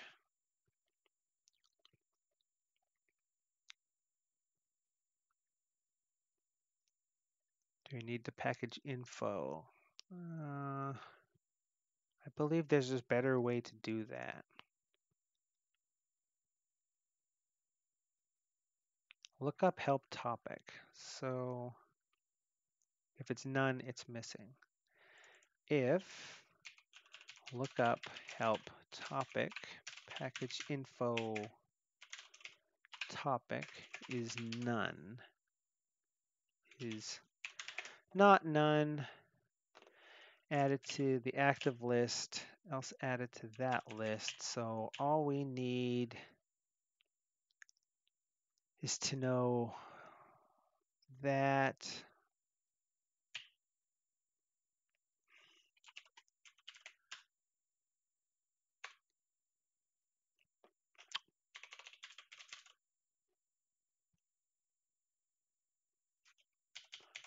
current help package for a view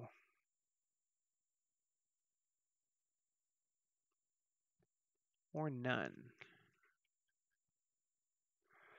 So copy, go here.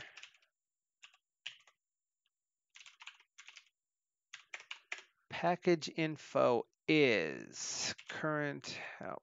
Oh, actually, I don't need to, there's only one of those. I don't need to do this here. That's stupid. Okay. Let's do this first.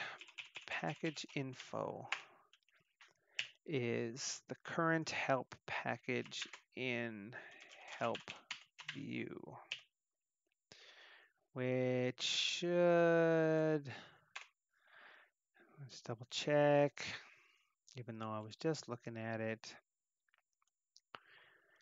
It either uses the view or it finds one in the window. And if it has that setting, oh, it's getting the name of the package. So I still need to do that. And for some reason,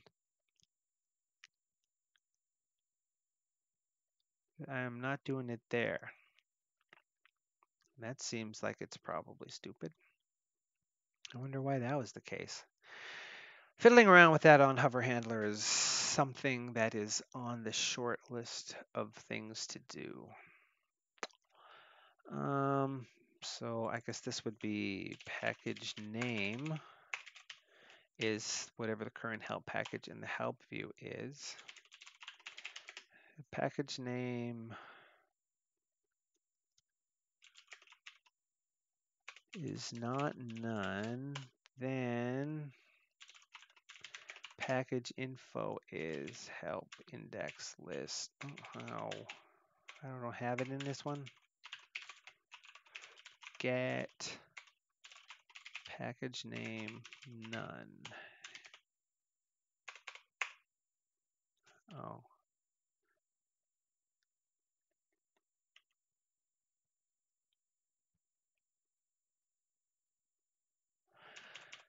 Get the name of the package, get the package info, perhaps, and then do that. Well, for our own purposes, let's just see what that does right now.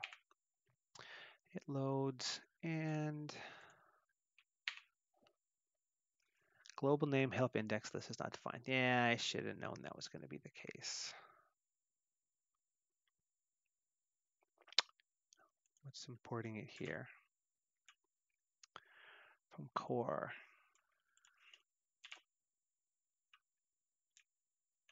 Not importing from core, huh? All right. That makes that easy.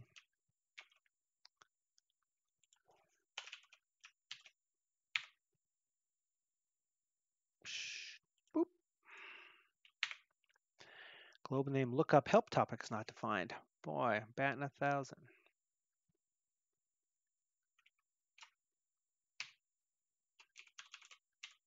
Lookup help topic. From core. Oh, look, I totally could have just copied it from the exact place I was just looking. Yeah. Oh, I did not mean to do that. Okay. 10th time's the charm. Hey, look. Broken links are underlined differently than that. That's nice. Okay.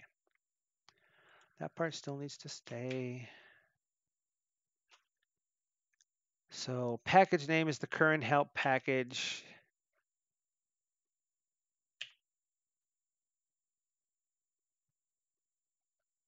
Now, there probably should be magic things to make sure that the appropriate settings are set in the general case. But if I looked at the place where process links, post-process links is called, and followed it up, it's displaying a help file, which is calling current help package, which is that thing. Whoops. I've already lost track of where I was. Over here? Nope. Anyway, it's calling that thing I was just calling to get a package and a help file. Okay, it's not going to match if it's not going to match, so that's okay. Load the help file. If help text is none, update. Pretty sure there's no way for it to get to this point without having applied. If there wasn't a view, it would create a view.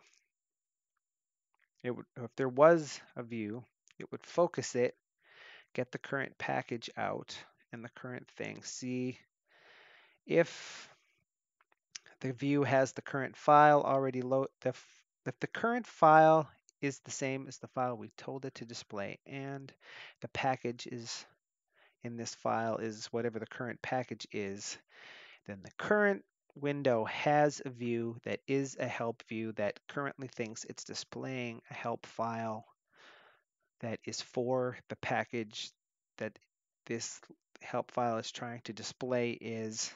So it thinks that there is an existing view that's already displaying the file that it wants, so it returns it back without having to do anything else, in which case the setting is already set, but it doesn't matter because it was returned. It falls through here if view is none because the window doesn't have a help view yet, and it falls through here if there is a help view, but the current file is different than the one you specified, or if the package is different than the one that is in the display help. And in that case, it calls load help file. And load help file is defined here, which loads the resource, which is here, which returns, oh, whoops, I did that wrong.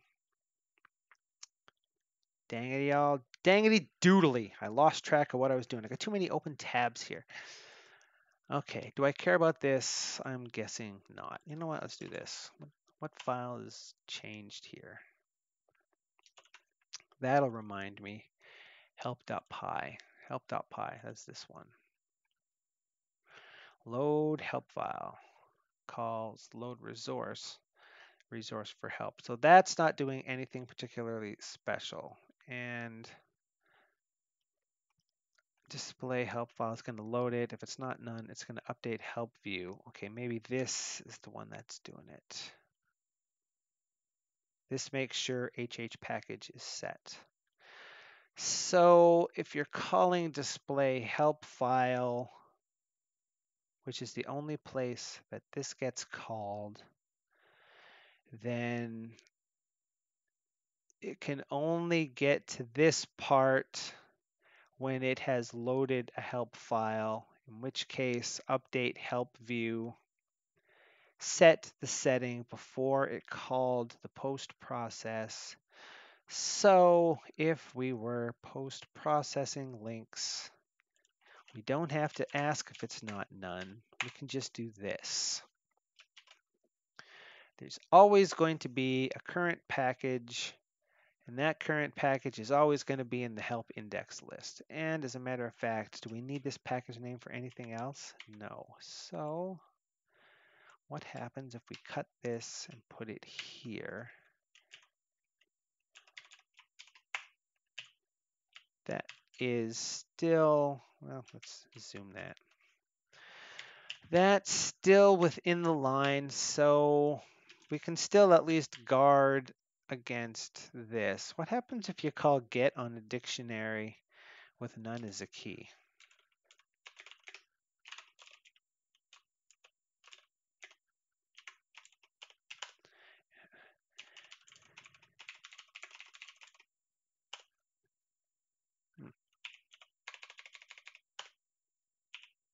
Not a heck of a lot.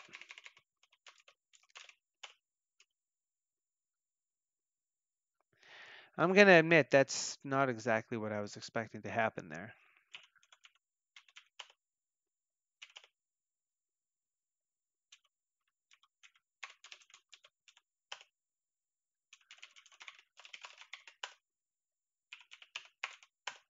I suppose none is already the default value for that. The important thing is, even if current help package returned none, apparently calling get with none and none is still going to end up returning none in package info. So what happens in lookup help topic if you call it?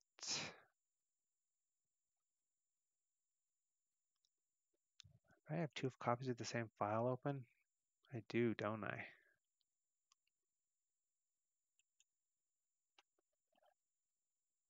If package info is a string, none is most definitely not a string.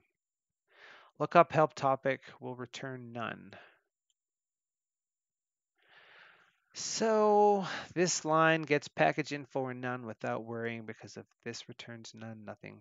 If this returns none, then package info returns none, and that means if lookup help topic, that's going to return none, so it's going to be automatically broken. So the worst case scenario is if there's a view that doesn't have the appropriate setting, or somehow in the world of the bizarrely inexplicable,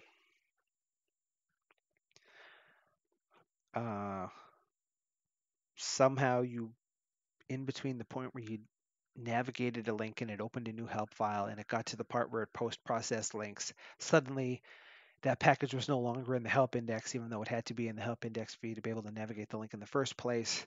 Worst case scenario is all of the links appear broken. That doesn't seem like that big of a deal. Okay, so this is doing what we want mostly. That's still okay. Double check, that is still reloading, and That is still reloading. That link is still broken, and it says it's broken. So I think that's fixing that. We're going to create a branch for link highlights. And let's see. So we want to import from the core. Yes, we do. Do we want to do this part? So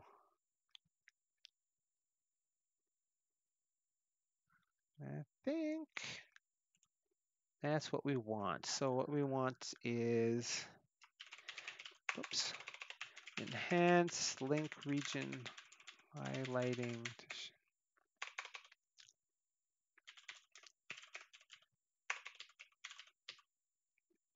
Enhanced link region highlighting for usability. This enhances the existing code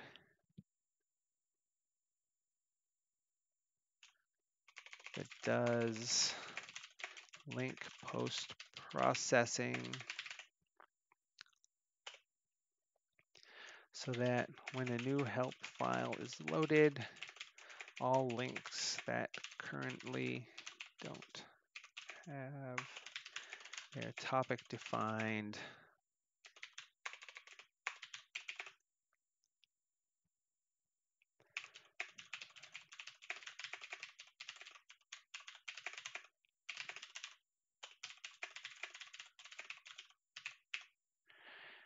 It goes without saying that that gray scope may not be the way to go about this. Maybe there's a better color to use there. The color that really springs to mind to use for that is red, but red's already used for links as a whole. But one of the things that needs serious attention in hyperhelp is applying proper scopes to everything and using a special help color scheme. Right now it's just jacking into things. That's why I'll do that. That's why this is using storage, because in Monakai storage is the color red. And links are kind of like storage for information. I don't know. I had some dumb reason for it at the beginning. There is still an issue with this that I should probably fix. I only have 11 minutes on my timer, but maybe that's okay. This is the hyperhelp help. No, I need the help for the API, the index for that. Where are you at? Hyperhelp there, that one. This is the help for this. That's index.text. So here's the issue such as it is. So we can see here, I'm going to save this plugin. I'll even open the console. That reloaded. That reloaded the help files. It reloaded all of the indexes and the help file for index. And as we can see, that's broken. And this Sublime.persistent flag here tells Sublime to store these regions in the session file so that when you close Sublime and you open it again, all those regions will be automatically applied.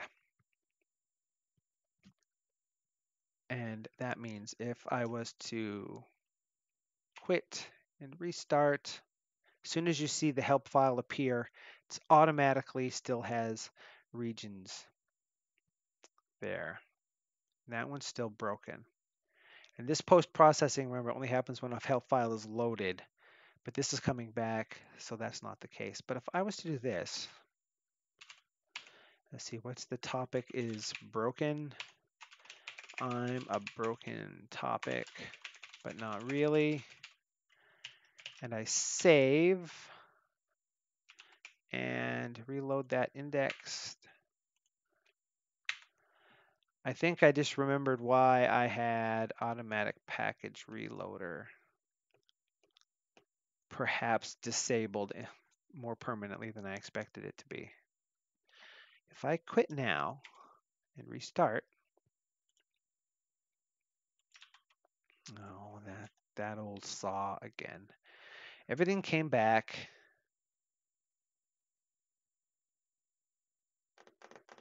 Cannot import name help index list. Really? How long has it been saying that? Because I didn't see it doing that before. Oh wait, is this in Snappy? No, it's in hyperhelp helpline 7 in module. In any case, the issue is this. Oh, assuming I hadn't broken things so hardcore that that doesn't work anymore.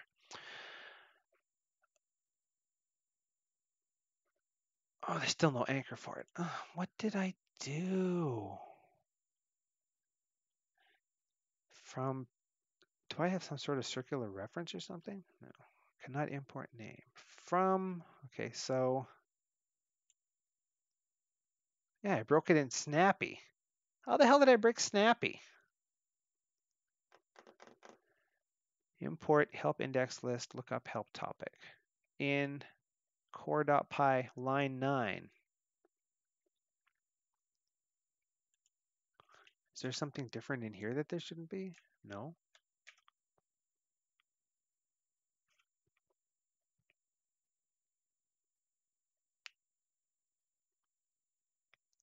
In help import post-process links resource for help. Okay. In hyperhelp help.py line 7.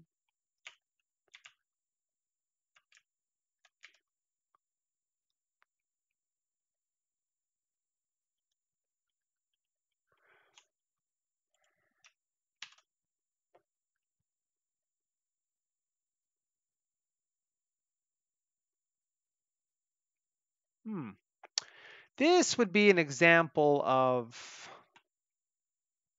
breaking something inadvertently.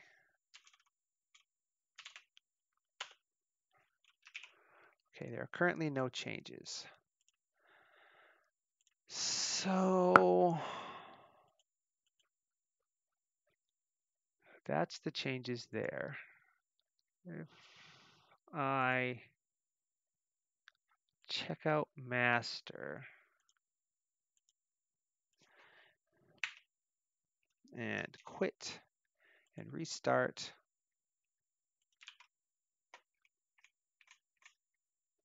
everything works as expected, and that's a broken link. Okay. If I check out this and quit and restart,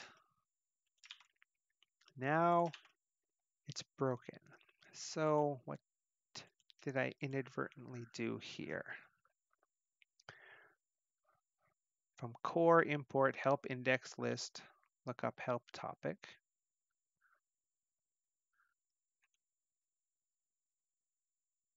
So is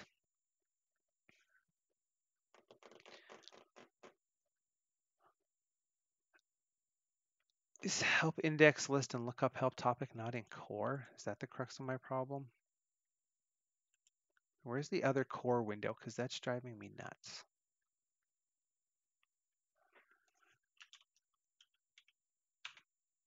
View, help, common. Okay. Am I doing anything with commands? No. Am I doing anything with view? Probably not. Am I doing anything in help? Yeah, I assume that's the one that's broken. Current help pack. Yeah, let's get rid of that. And let's see. And I don't need that anymore for right now. I don't care about data right now. Ah, there's the other one. There. That's irritating. Move that there. Get rid of find results. Let's clean this whole window up a bit. So in core, I want help index list. Help index list. That's right there in core. And look up help topic. Look up help topic. Whoops, sorry, I bumped the mic. These are both in core. If I save this file, In core.py line 9,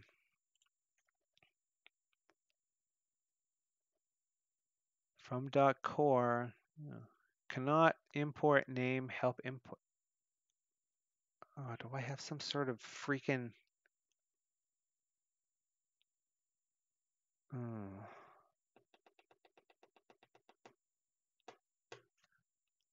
Okay, if I comment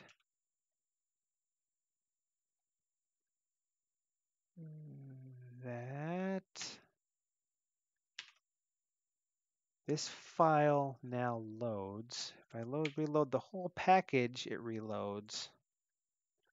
Oh, that's irritating. That does nothing now for some reason.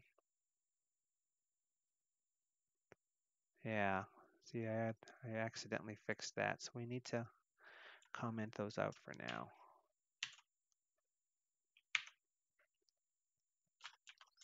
Sublime log commands true.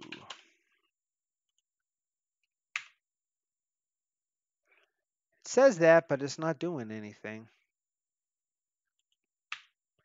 That's probably... Oh, because hyperhelp is broken. I got 2 minutes left on this stream, but I don't know that I can quit without figuring out what the hell I did wrong here.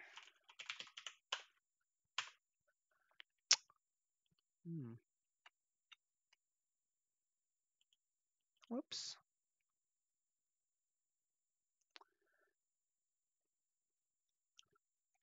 What? Oh, what have I done to do this? Okay. It reloads. But what was the code in here that was doing that? The post-processing of links doesn't work. So links aren't underlined because the global name help index list is undefined.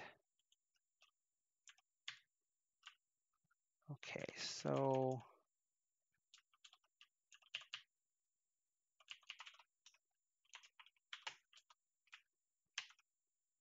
now that seems to work, but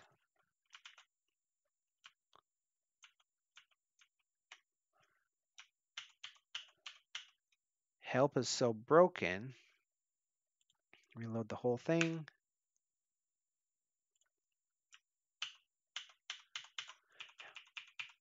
Navigation doesn't work.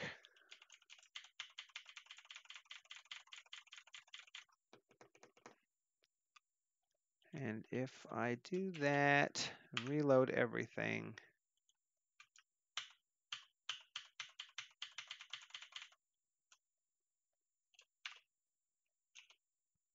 oh, that's why it doesn't work.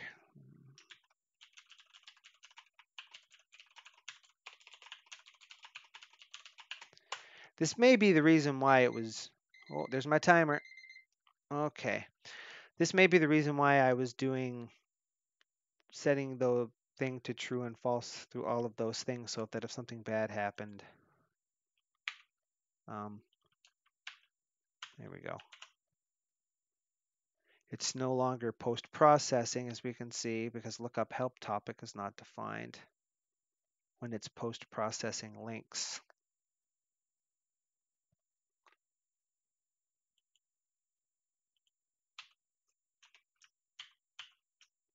Got to do that every single time, too.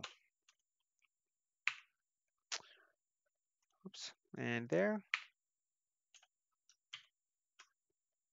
Lookup help topics not defined. I do not remember for the life of me why that would be the case. Core has help index list in it. Does common have it too?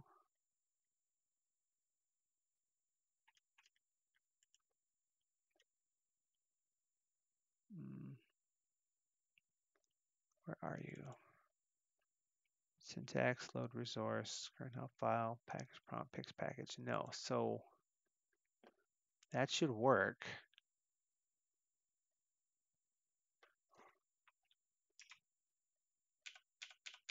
The only thing I can think is that it's sensitive to the order.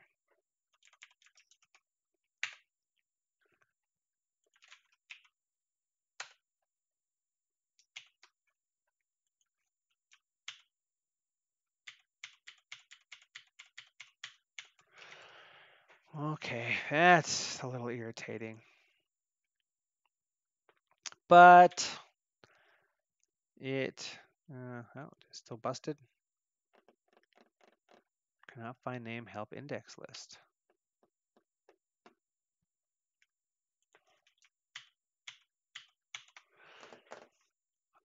Well, I can't really leave it like that, can I?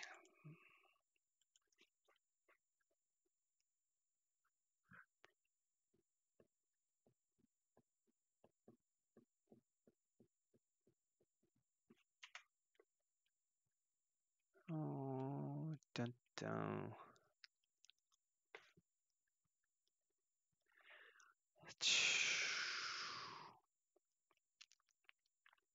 What is the syntactical reason by which it is not allowed to import this?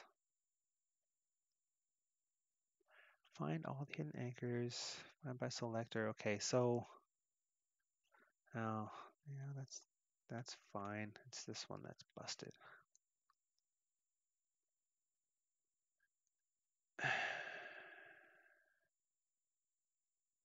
There's just nothing for it but to trace it all the way down, huh?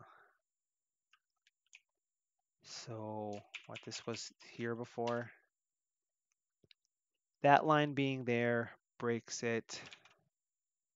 So the only thing to do is say why. In reloader in from dot. When it's loading, oh, yeah, okay. That's the problem that I thought it had.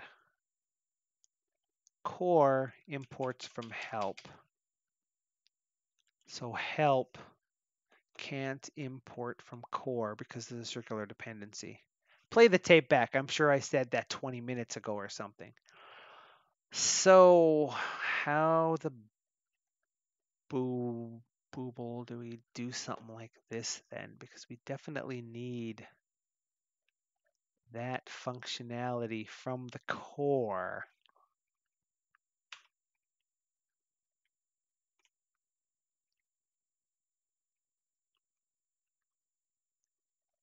If the core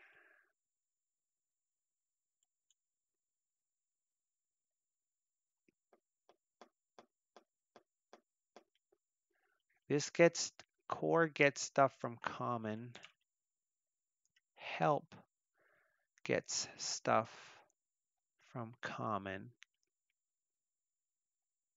It's not so much the help index list, it's the lookup help topic.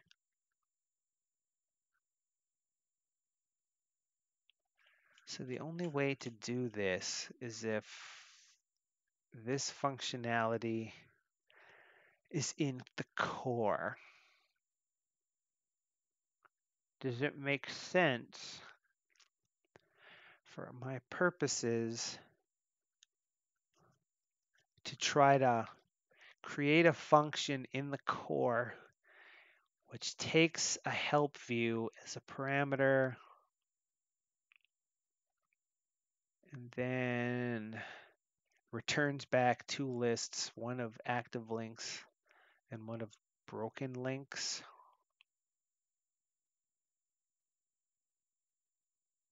I mean, that would 100% solve the problem. Seems dumb though. Well, this is the magic of iterative development. So help index list, reload help index, help file resource, load help file, display help file, reload help file, look up help topic, show help topic, navigate help history. Well, let's say what? Def find help links. I guess. What am I calling the parameter here? Help underscore view.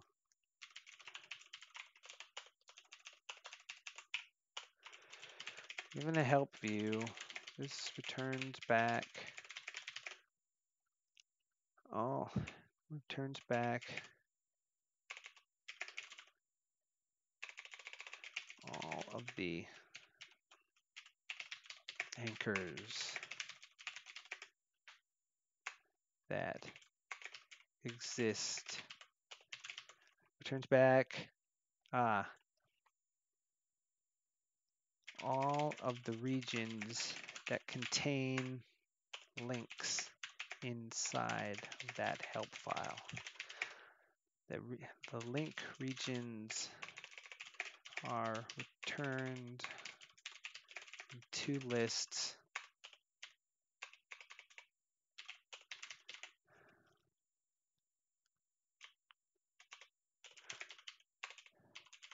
To distinguish two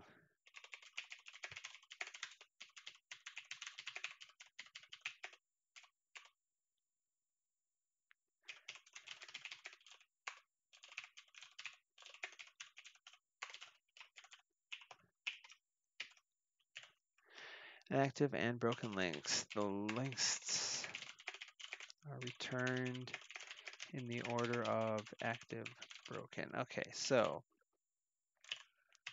it's getting a help view.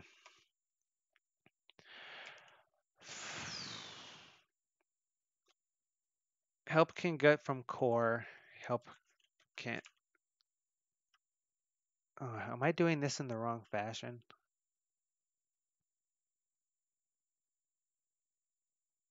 I don't think so. No, this can't.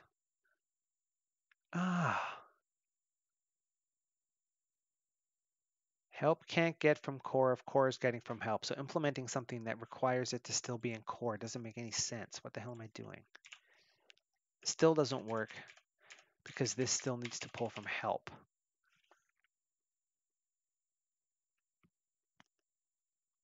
But this is the place where those two things are called. Well,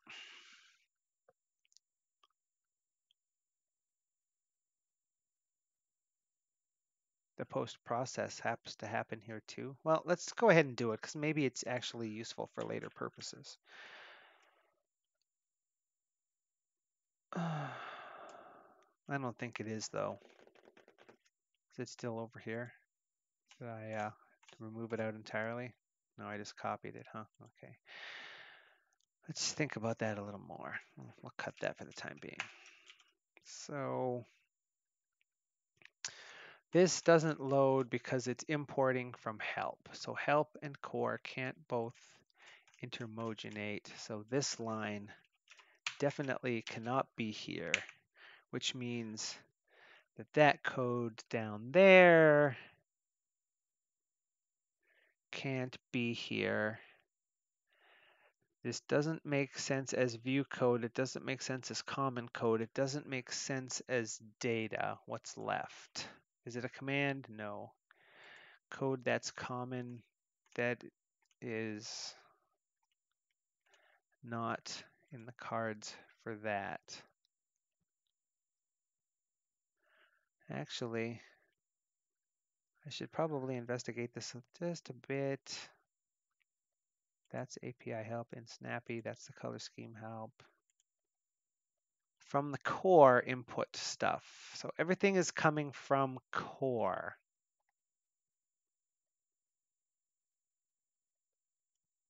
So the issue is that all of the code in the post process has to be in core. Or all of the post process stuff, if it doesn't need anything in help,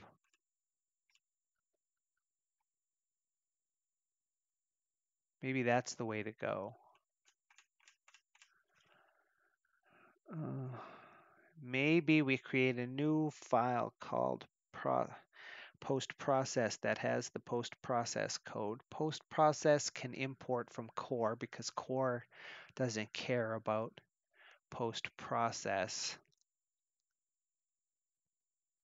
Help can import from post-process because it's not importing from core. Am I thinking about that right? Help can come from post-process. Help can't import from core, but it can import from something that's not core. That makes sense. Core can import from help. Can't import from help because help. The graph goes this way. This one has help. This can't, core can't import anything from help, so help can't import anything from core. Is this painful for Sublime Text or from Python masters out there? I bet you it is. It's painful for me too, believe me, because my stream was supposed to end 26 minutes ago, but this is this problem I have as a developer. It's hard to figure out when you're actually supposed to stop the dang work and just go to bed. If there was a new file called process and in it was all of the post-processing code, none of that code needs to get anything from anywhere, I don't think. Let's look at it all again. This. No, display data, display. Parse header needs a help file. It's using regular expressions or some such.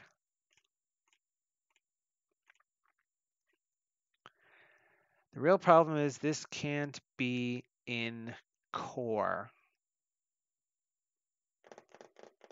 This can't be here because it needs to import core and it can't. And if it can't import core, it doesn't matter if it's already in core.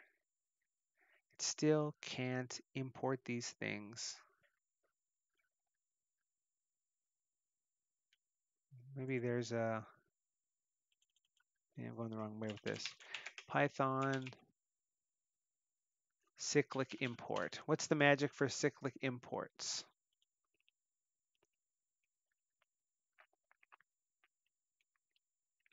Import and from X import Y are executable. They execute when the running program reaches that line. If a module is not in sysmodules, then an import creates a new module. If a module does exist, import returns that module whether or not it has completed executing. That's the reason why cyclic imports may return modules which appear to be partly empty.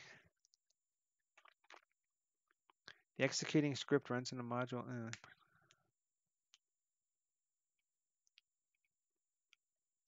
If you do import foo inside of bar and import bar inside of foo, it'll work fine. By the time anything actually runs, both modules will be fully loaded and will have references to each other. The problem is when you do from foo import ABC and from bar import XYZ, because now each module requires the other module to already be imported, so the name we are importing exists before it can be imported. Okay, so in the world of the bizarrely overly complex, I'm going to say that this just needs to say import core. Like that. Boy, was that an extra 40 minutes for absolutely no reason? I don't know. Let's find out. Now this is too long and it has to be split. But does it solve the problem? Help index list. Oh, wait. This one isn't in. That's in common. That one's in core. And this one's in core. Okay, so this one should be core dot. So that almost works. If I did that, no module named core. Oh, I know why I was doing that too, because you can't do this.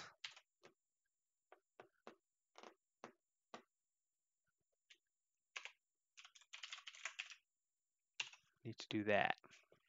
Okay. Quit. Restart. And everything seems to have loaded okay. And if that's the case, then I can go to the index Oh, now core is not defined. Oh, like that. Okay, how about that? There we go. Wow, that's way broken, Bubba. But not entirely unexpected because the help file did not post-process all the way. Okay, that's the only thing in there. If I could go forward.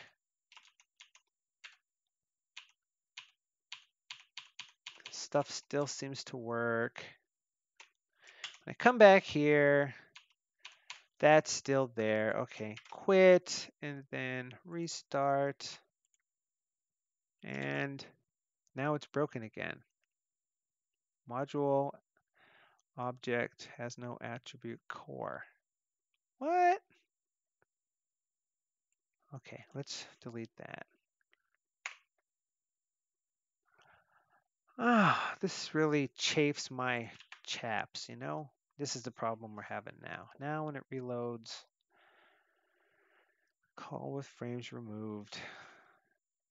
Snappy imports core, which imports from there, which imports hyperhelp core as core, and the module object has no attribute core because it's Lodi Loadersons. Okay, so do I gotta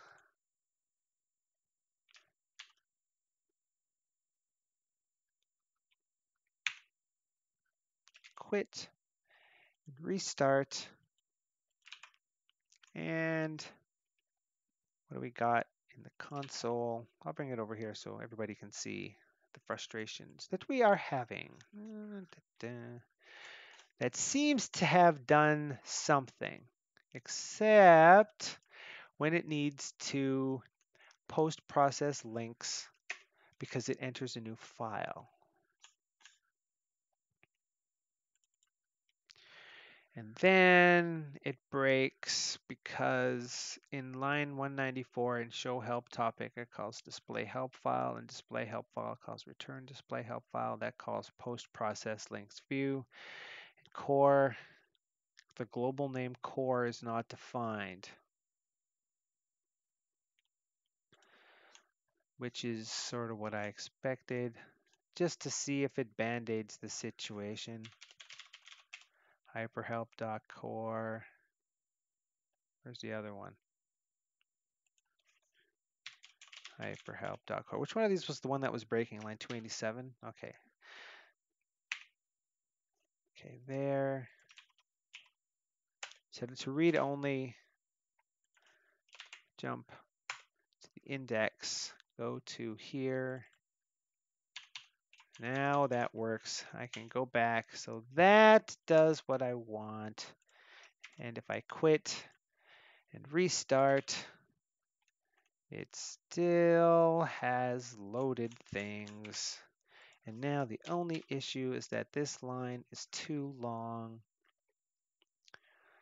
in which case I need to say package name, and package name is that. So now it gets the current help package from the current view, and then it calls hyperhelp core help index list to get that, and down here it calls that, and that works like that. And if I reload the module, even with that change, it still reloads. If I quit, if I restart, it is still done what I want. And over here, if I reload the help file, that works, so it has post-processed. If I do that, then that works. It still comes back here. It's still post-processing, so that has resolved the issue. And I had to remove the line from core. Oh, sorry, one unstaged file.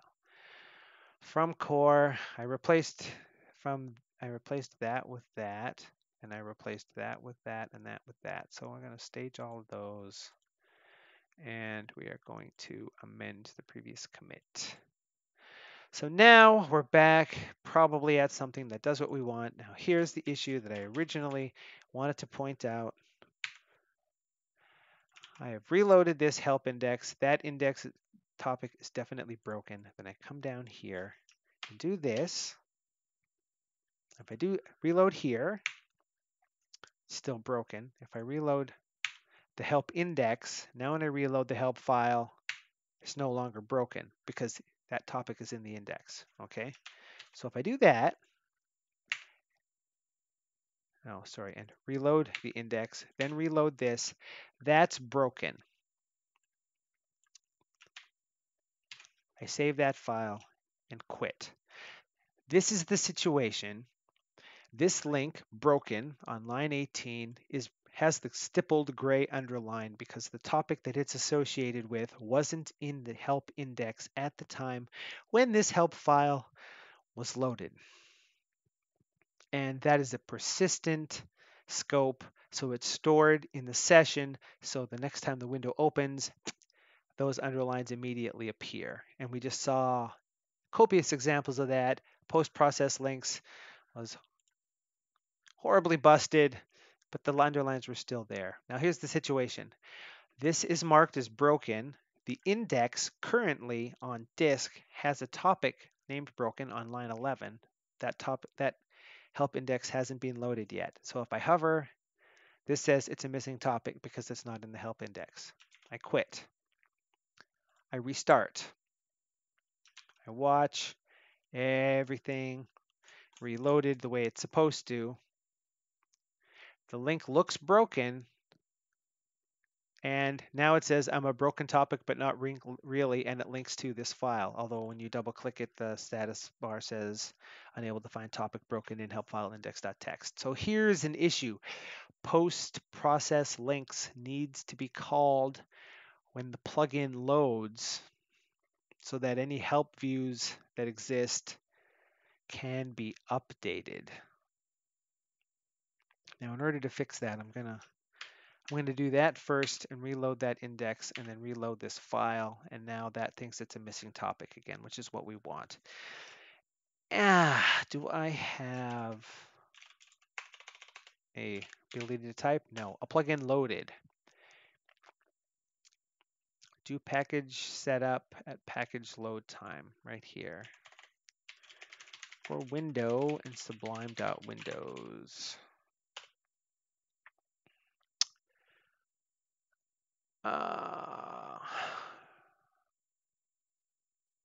Hey, look, I was totally doing that somewhere else. It's almost like I should have known that this was something that was happening. Oh, am I in the wrong one? Oh, this is the one in Snappy. No, this is the one in hyperhelp author. Yeah, I don't want to be screwing with that. That's the only plugin loaded there is, huh? Okay. Well, this is somewhat of an issue.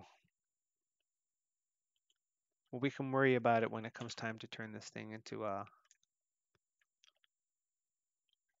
common data. Well, let's say it's an event. Yeah, okay. That is a global. So we'll copy. Oops.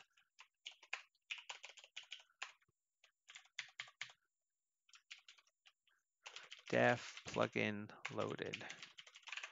This will get called whenever events.py loads, which is okay for right now. Later on, when this is a dependency, this is going to be a problem because it's not going to be a plugin, but there's going to have to be bootstrap code so we can make it happen there. It's no big deal. Let me say for window in sublime.windows.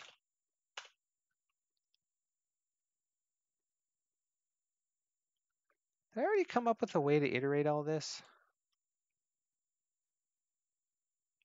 Search for and return the help view in the provided window. If you provide a window, it returns the view or none, I would imagine. Let's see. What is this? From hyperhelp dot view import find help view. Find help view for this window returns something.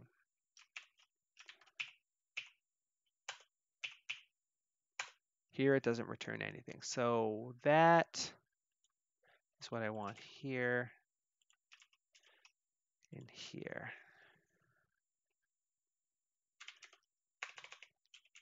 view equals find help view window. If view, and I have already forgotten that. Why is post-process links in here?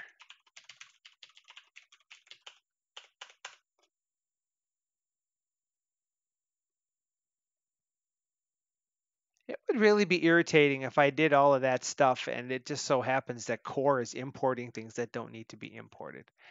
But let's worry about that at some later point.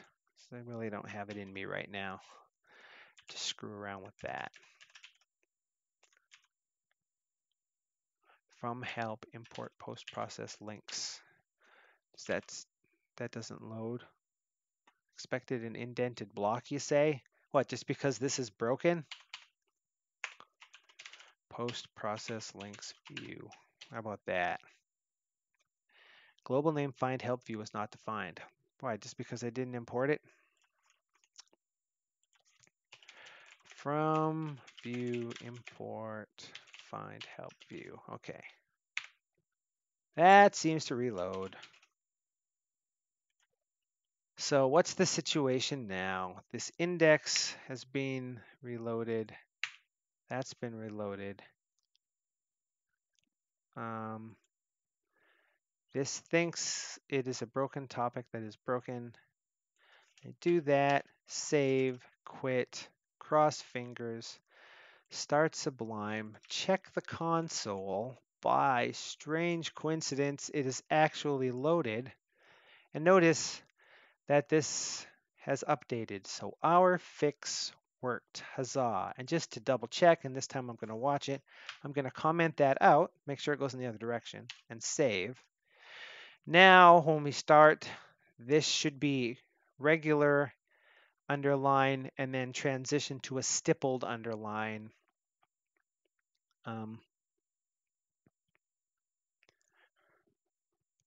When the plugin reloads. So we should, I think, see that happening. Boop, there it goes. Okay, so we can redact, oops, all of this information. Does not need to, oh, we'll just do it over here.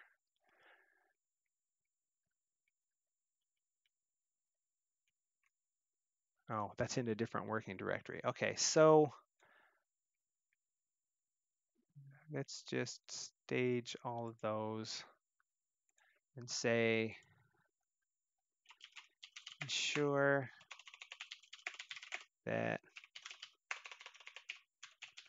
links are reclassified on load.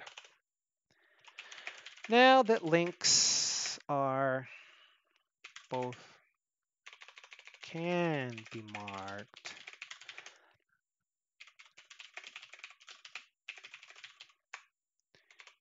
it's important to ensure that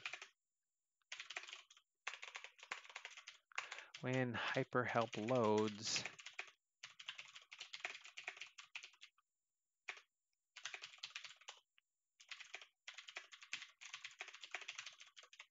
it's correct. Particular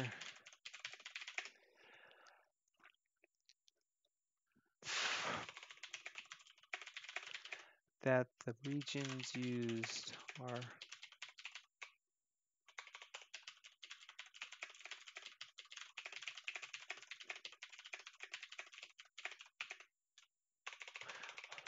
on the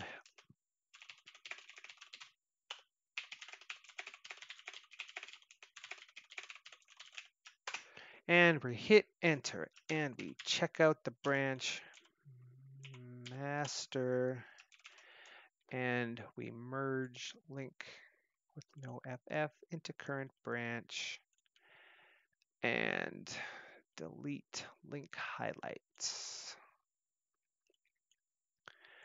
And that is number 1, link post-processing changes. Well, what do you know? We got 3 things off the list in only Well, let's see. If I minimize my browser and I close this extra Sublime window, then I can see that so far in this stream, it's 2 hours and 45 minutes, or it will be by the time I finish reading this sentence. And in that time, I managed to implement three things and be horribly confused and actually break something, which I guess is actually pretty good because I was saying earlier on in the stream that it's always a good idea to quit and restart to make sure that things still work. It just so happens that I didn't notice that that was broken in a way after I had already tested that. I guess this is a good case of do as I say and not as I do. But let's call a close to this rather epically long stream.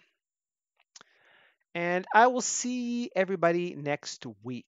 The plan for these streams is to do them actually on Sunday nights. Today is actually Monday, is Thanksgiving in Canada.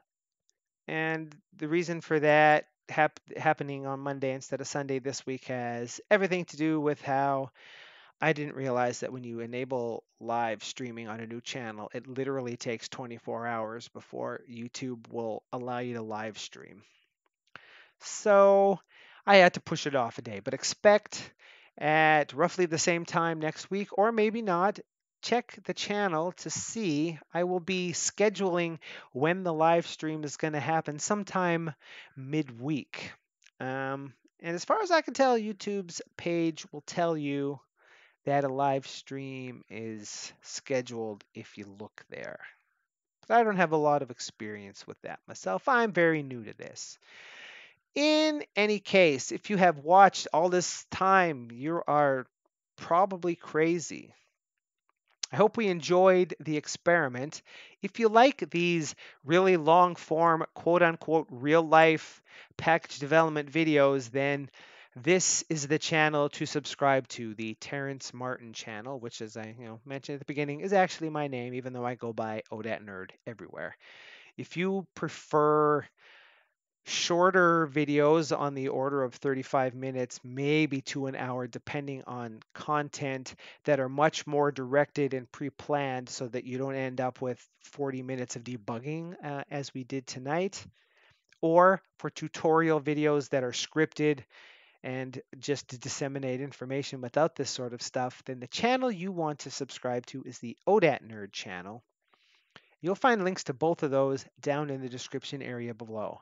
And if you are, like me, an absolute Sublime Text fanatic, you should probably subscribe to both of them. Who am I to say that you shouldn't be subscribing to multiple channels? I will be doing these streams weekly for the foreseeable future on this channel. I'm not doing them for now, anyway, for now on my main channel because I don't want to intermingle this long content with people that might not be interested in it. That's not to say that it might not eventually move there, or perhaps other live streams of this sort that are shorter in nature and more planned, like the Simple Notes plugin, will make a resurgence as time goes on. Time will tell. But keep on those notifications. Remember to thumb up the video if you like it. If you have any comments on things you'd like to discuss, if you want to remind me what a boob I am for having such a hard time debugging that thing, feel free to leave a message in the comments section below. You can hit me on Twitter at OdatNurd. I am on the internet at odatnurd.net, where you can find my email address just as well as any spammer. But I promise I'll probably read your email. Probably. I mean, I get a lot of it. I get a lot of spam. That's probably not something to say in the stream, is it?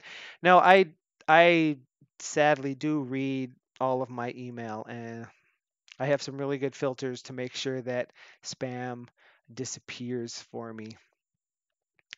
But now I'm just rambling because it's almost 11 o'clock and it's time to go to bed. But I actually want to just sit here and work on some of these other problems. But I shall let everybody go. I'm already 49 minutes over my limit. almost 50 minutes of my 2-hour limit. Although I will admit that some of that was the introduction at the beginning of the stream.